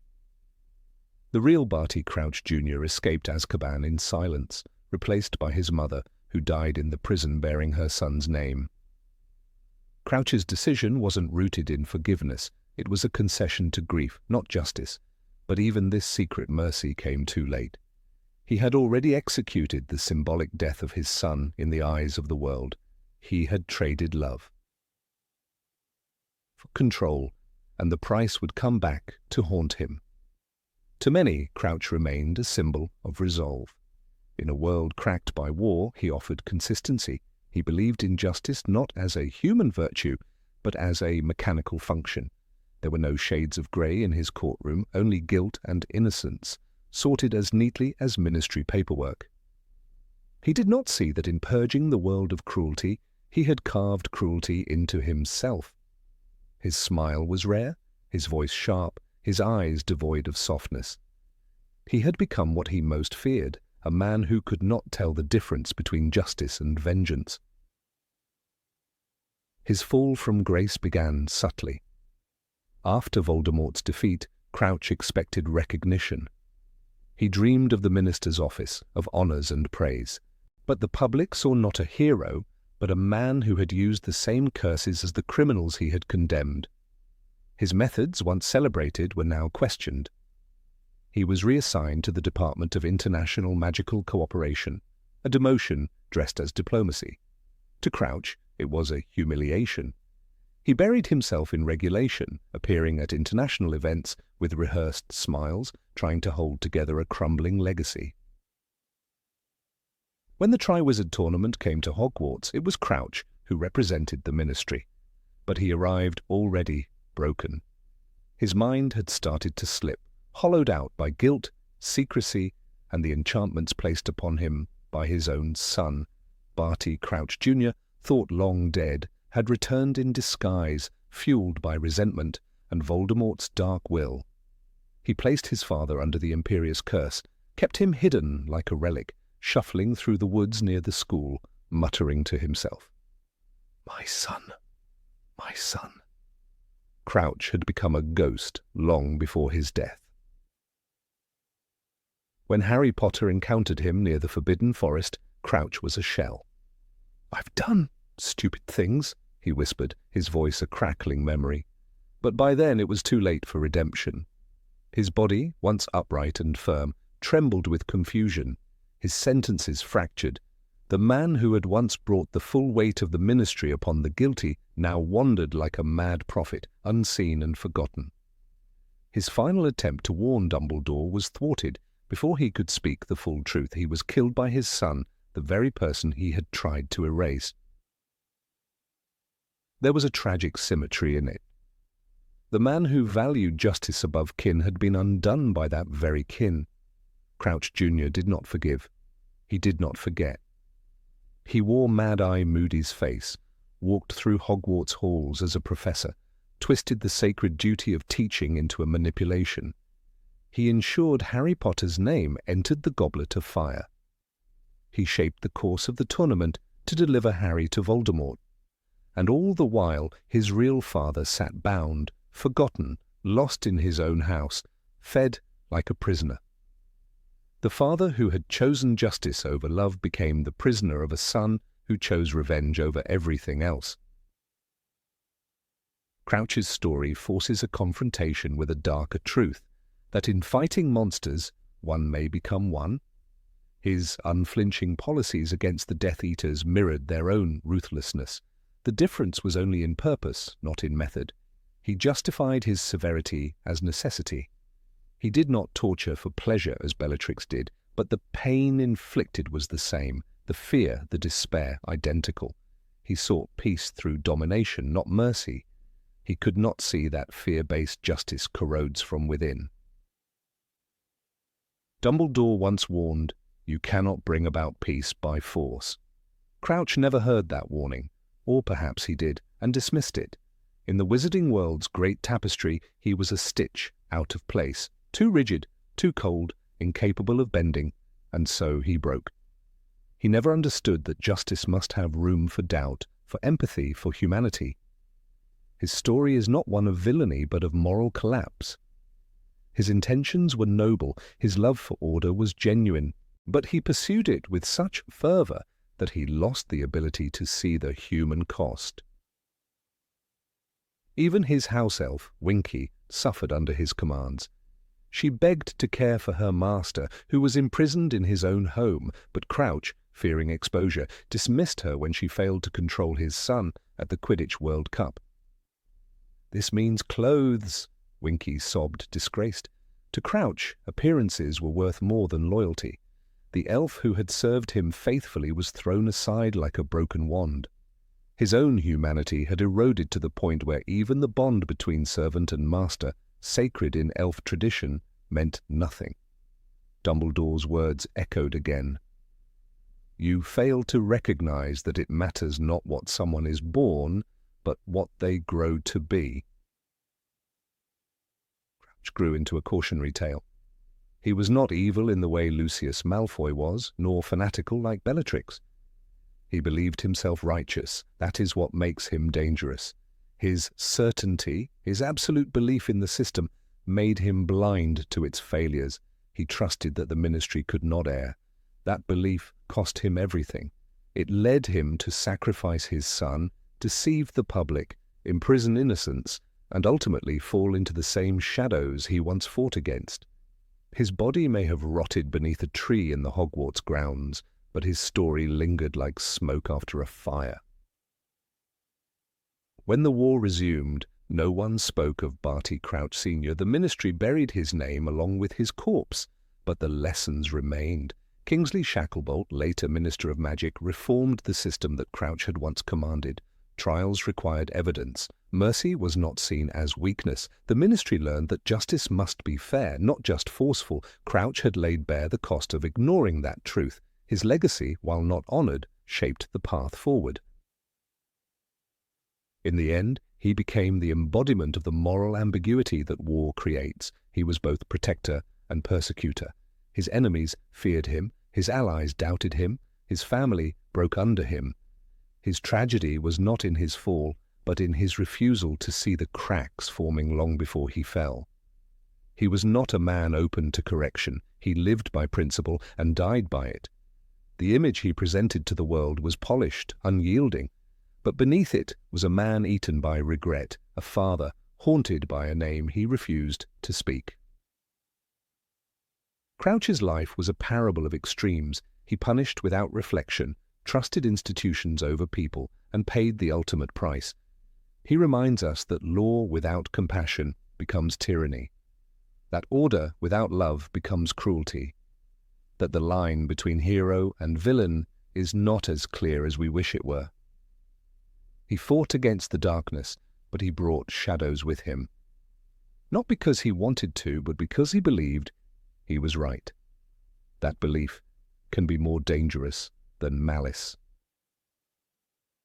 There are no statues of Barty Crouch Sr. in the ministry halls. No portraits hang in Hogwarts. He is remembered only in whispers, in footnotes, in cautionary tales told to young aurors. Not all villains wear masks. Some wear suits and carry briefcases. Some shake your hand and promise safety. Some condemn their own blood and believe it is for the greater good. Crouch did not need a dark mark to become a warning. He was the warning, a man so desperate to defeat evil that he lost sight of what he was fighting for. In the ruins of his story, we see the cost of certainty, the cost of blind faith in systems that are meant to serve people, not rule them. Crouch died not because he was a bad man, but because he refused to be a whole one. His tragedy is one of omission. He forgot that justice is not a sword, but a scale. He held it like a weapon, and in doing so, cut down everything he loved. And when Harry later told Dumbledore about the strange man in the forest, the muttering, broken figure pleading for forgiveness, Dumbledore simply bowed his head. He understood what Crouch had become, not a monster, not a martyr, but a man who mistook rigidity for righteousness and left behind only silence where there should have been love. Number 24. Fleur Delacour. Fleur Delacour entered the story in a haze of silvery hair and French elegance, stepping out of the Beauxbatons carriage like a vision. From her very first appearance in The Goblet of Fire, Fleur was treated not as a person but a spectacle, an outsider, a Vela-blooded enchantress judged more for her beauty than her substance. She was the foreign girl, graceful and proud, with an accent that made the others smirk. Hogwarts students whispered behind her back, and the boys fawned over her, bewitched.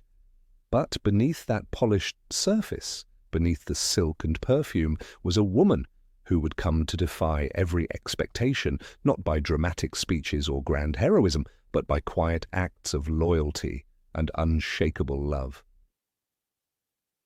The Triwizard Tournament was not kind to Fleur. She was the only girl among the champions, and the way she was portrayed often lacked sympathy.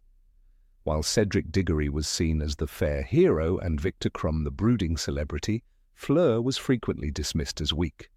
Her failure in the second task, where she did not succeed in rescuing her sister Gabrielle, cemented this view. Even Ron, who had once admired her obsessively, sneered that she wasn't much of a champion. But the narrative left out what mattered most. Fleur had entered a deadly competition and faced every challenge with courage. Her distress at the possibility of losing her sister was not weakness, it was humanity. The coldness attributed to Fleur was often a projection of others' discomfort. Molly Weasley, a loving but fiercely protective mother, bristled at Fleur's presence. When Fleur began dating Bill, Molly's disapproval seeped into every interaction. She called her phlegm behind her back and made no secret of her distaste. The tension at the Burrow was palpable.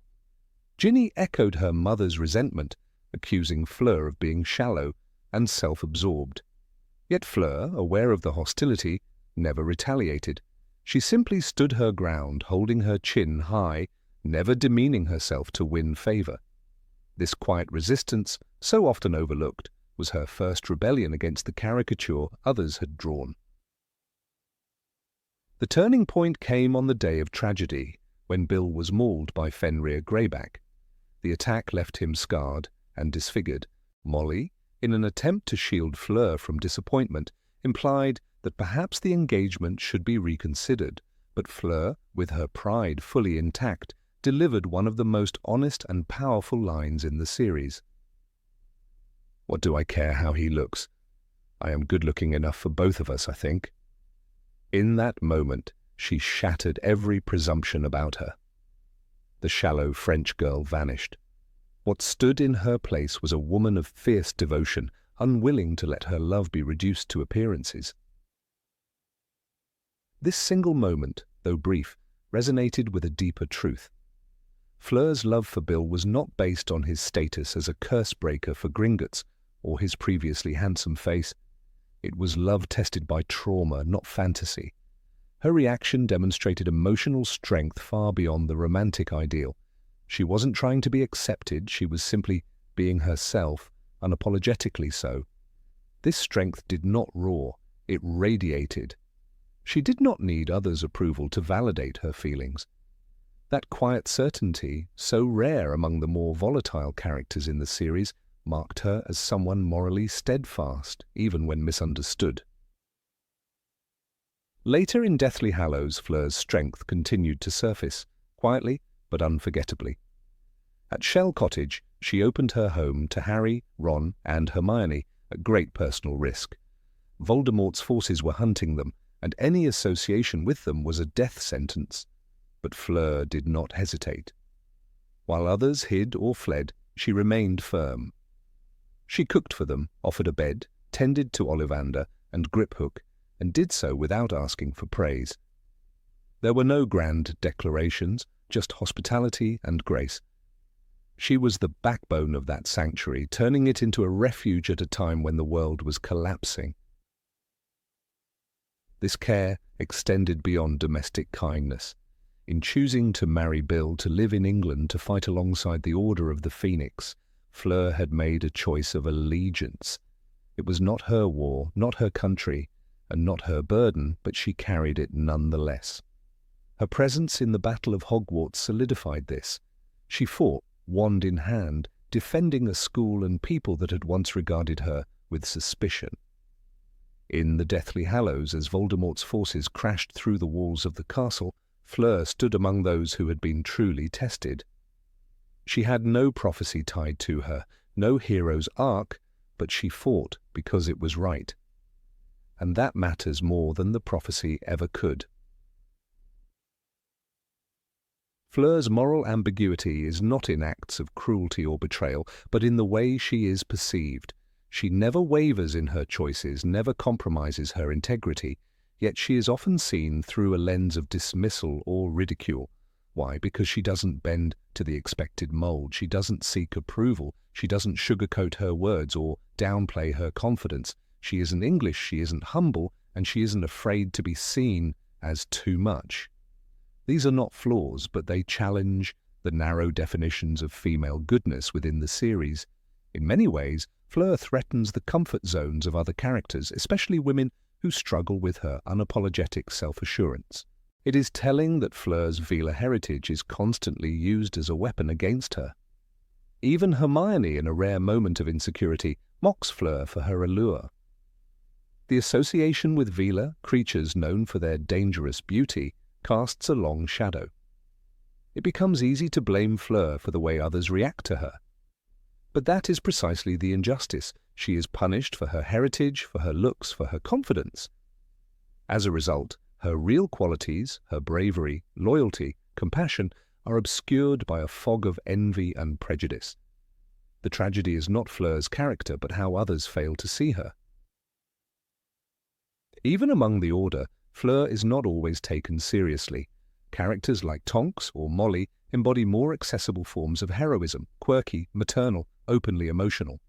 Fleur, by contrast, is poised and formal. She does not perform vulnerability.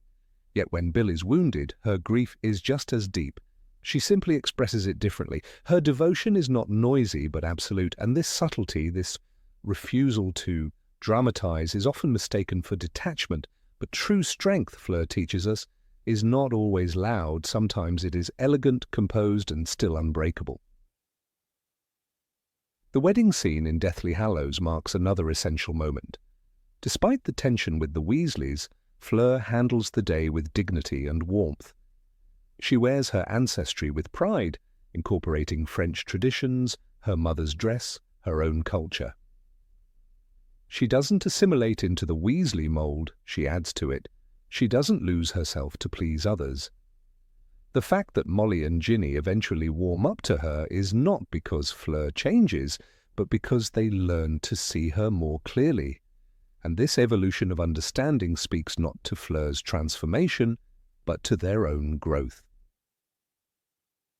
There is a profound lesson in Fleur's arc, one that unfolds quietly across the series. She reminds us that perception is often shaped by bias.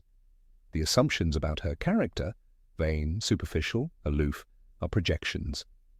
She is not the one who must change. It is the others who must confront their own prejudices. Her complexity lies not in moral conflict, but in the distance between who she is and how she is seen. She challenges the notion that goodness must be warm and relatable. Sometimes goodness is crystalline and distant, misunderstood precisely because it does not beg to be understood. Fleur's dignity is perhaps her defining trait. When confronted with adversity, she does not crumble. She does not flinch from her fiancé's scars, nor does she retreat from danger.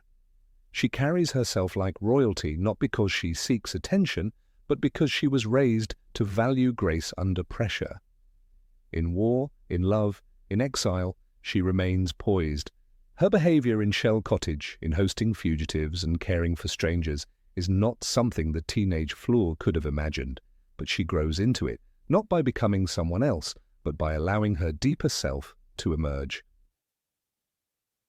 It is easy to love the obvious heroes: Harry, brave and marked; Hermione, brilliant and driven; Ron, loyal and flawed.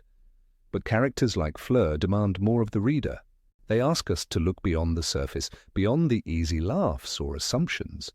Fleur forces us to consider that not all strength is loud, not all kindness looks warm, and not all loyalty is given only when earned. She arrives in the story wrapped in glamour, but exits it wrapped in quiet nobility. The girl who was mocked for her beauty becomes the woman who shields others from death. Her relationship with Gabrielle, though brief in the text, hints at deeper layers. Fleur's panic, when her sister is endangered, is visceral. She may present a composed exterior, but her heart is never far from the surface. That tension between how she presents and how she feels is what gives her depth. She is not unfeeling, she is private. And in a world where emotions are currency, where vulnerability is expected as proof of worth, Fleur's reserve becomes an act of resistance. She loves deeply, but she chooses when to show it. That choice is her power. In the larger war against Voldemort, Fleur is not at the centre. She is not the chosen one, nor the wise professor, nor the loyal sidekick, but she is part of the unspoken backbone of the resistance, those who housed, fed, and healed, those who offered refuge, not rhetoric. She does not chase the spotlight, but when it finds her, she does not flinch. In choosing to fight, to love without condition, to offer safety when safety was scarce, Fleur proves that courage takes many forms. Some wear armor, others wear aprons. Both save lives. In a story filled with noise, prophecies and battles, betrayals and redemption, Fleur is a quiet thread of unwavering strength. Her arc does not end with a blaze of glory, but with continued commitment. She lives, she marries, she protects, and that continuity is heroic in its own right. Her presence after the war, raising children, building a life with Bill, is a triumph not just of survival, but of wholeness. She chose a future when the world offered her only fear, and she chose it on her own terms. The books may not dwell on her transformation, but they don't need to. Fleur's evolution is in the details, in the words unsaid, in the glance between danger and devotion. She doesn't need to explain herself. The reader is left to decide whether they will look again, more closely, this time, and see not the vila, not the foreigner, not the rival, but the woman who stood when others fell, who gave when others took, who loved when others doubted. That is moral ambiguity at its most honest, not confusion between right and wrong, but a challenge to how we define virtue itself. Number 25, Professor Quirrell. Professor Quirinus Quirrell stood as the first real shadow on Harry Potter's path, a figure who, at first glance, inspired only mild pity.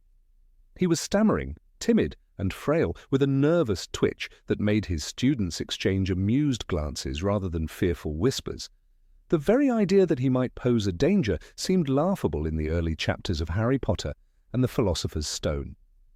He was just another oddity at Hogwarts, another puzzle in a school teeming with strange characters and quirky personalities. But behind the stammer and the turban hid something darker than anyone, especially Harry, could have imagined. The fractured soul of the most feared wizard of all time. Quirrell's transformation into a vessel for Lord Voldemort is one of the series' most overlooked tragedies. It is not the story of a man who set out to become evil. Rather, it is the story of someone who began his journey with sincere intentions, only to be crushed beneath the weight of forces he could not understand, let alone withstand. According to Professor Dumbledore, he was a brilliant student, gifted, but his heart wasn't strong.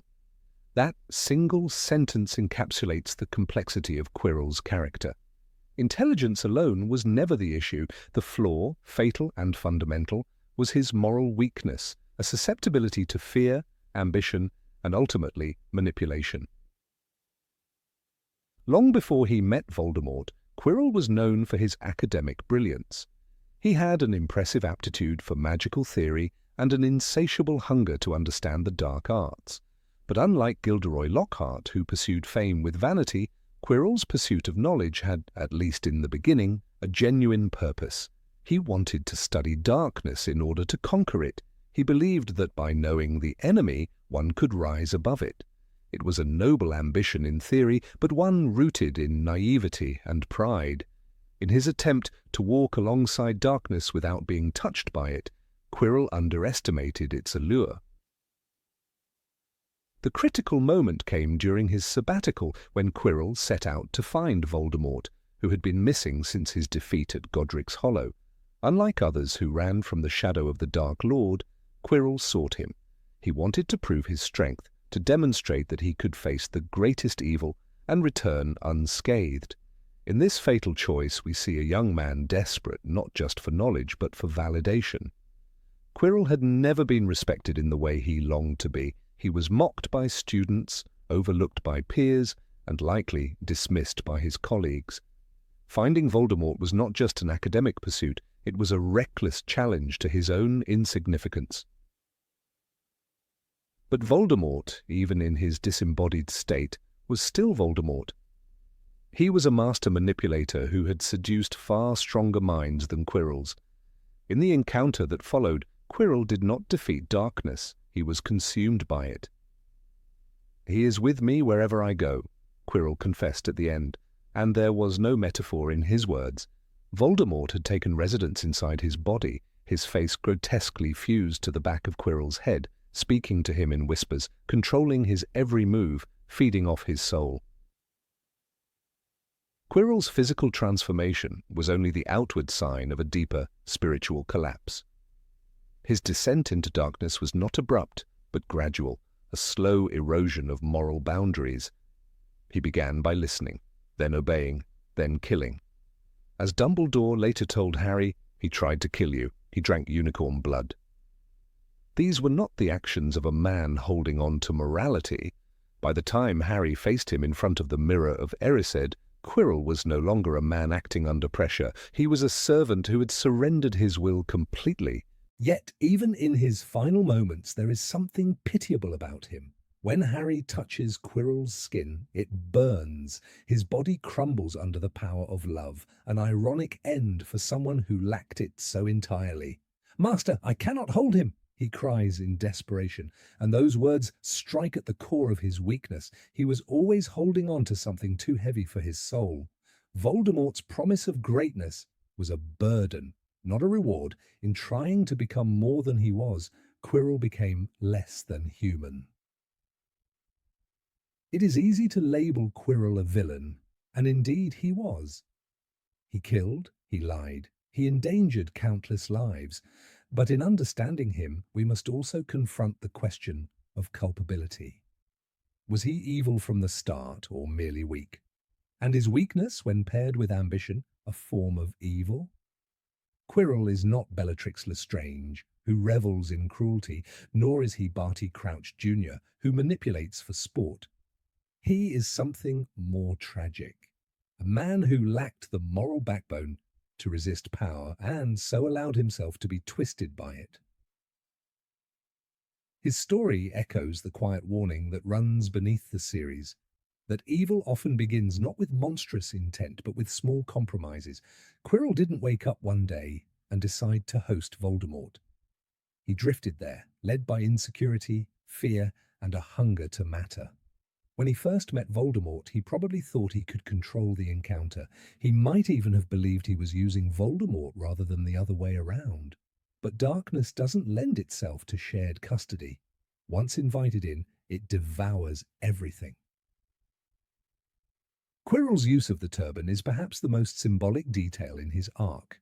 Ostensibly a gift from an African prince for defeating a zombie, another lie, it becomes a mask to hide what he has become. He wears it not just to conceal Voldemort's face, but to hide the truth from himself and others. He walks the halls of Hogwarts as a traitor, wrapped in the robes of a teacher, preaching defense while plotting destruction.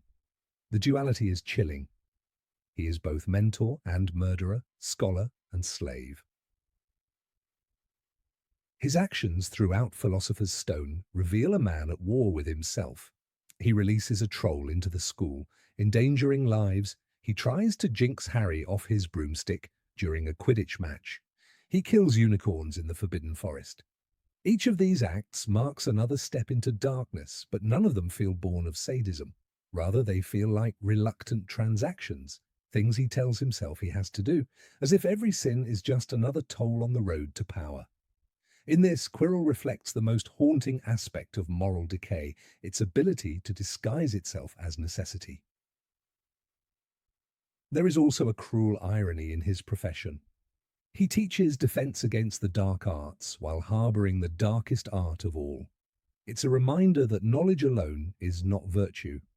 Quirrell knew the theory. He could teach students how to cast a shield charm or recognize a boggart. But when faced with real darkness, he crumbled. His knowledge lacked the anchor of principle. It was rootless, brilliant, but barren.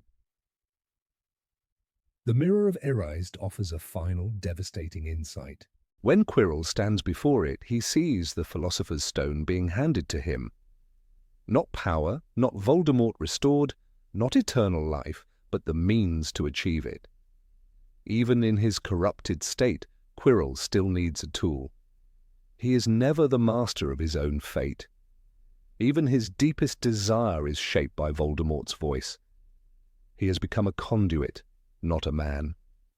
His dream is no longer his own. Harry defeats him not through spells or strategy, but by embodying something Quirrell can't comprehend: love. Lily Potter's sacrifice lingers in Harry's blood like a divine shield, and when Quirrell touches him, it is not fire or magic that destroys him, it is purity. That moment reduces Quirrell to dust. He dies not as a monster but as a cautionary tale, undone by the very thing he never had the courage to believe in. Even in death, Quirrell remains a figure haunted by contradiction. He is both the man who tried to kill a child and the childlike man who was manipulated into becoming a killer. His life poses uncomfortable questions. How much choice do we really have? Where does weakness end and evil begin? Quirrell's fate suggests that evil can begin in fear, grow in silence, and flourish in isolation. In the end, Quirrell is less a villain than a vessel, a container for someone else's power and someone else's will. But the choice to become that vessel was his. he allowed Voldemort in. He justified every step. He surrendered inch by inch until nothing remained. That is what makes him terrifying. Not his actions, but his humanity. He was not born wicked, he became wicked by never saying no. Quirrell's story is not just the tale of one man's fall. It is a mirror held up to every character who flirts with darkness. Draco Malfoy, Severus Snape, even Harry himself. All are tempted, all face fear. What separates them is not the absence of darkness, but the presence of something greater: love, loyalty, conscience. Quirrell had none of these. His brilliance was unmatched, but his soul was hollow. Through Quirrell, Rowling reminds us that evil is not always loud or flamboyant. Sometimes it is quiet, polite, even pitiable. Sometimes it wears a stammer and a smile.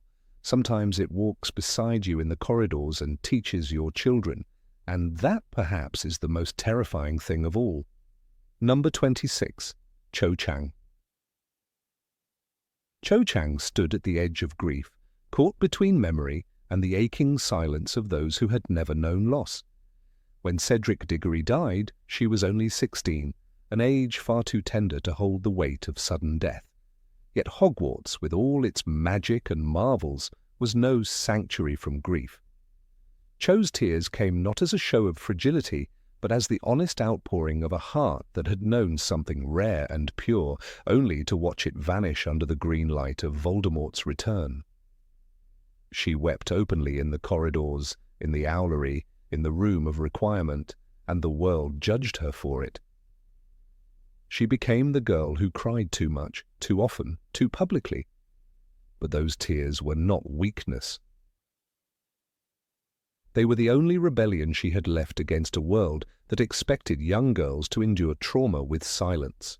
It was in this context of raw vulnerability that Cho turned to Harry Potter. He was the last one to see Cedric alive, the boy who had returned with his body. In him, Cho saw both comfort and contradiction. She sought solace in his presence, but the shadow of Cedric was always between them. Their kisses tasted of salt and grief. As Harry later recounted to Hermione and Ron, it was wet. A simple observation perhaps, but loaded with meaning, tears mingling with affection, sorrow bleeding into desire. Harry wanted clarity. Cho needed mourning. They were incompatible needs colliding within a relationship that neither was ready to navigate. When Cho cried on their first date at Madame Puddifoot's tea shop, it wasn't because she lacked affection for Harry.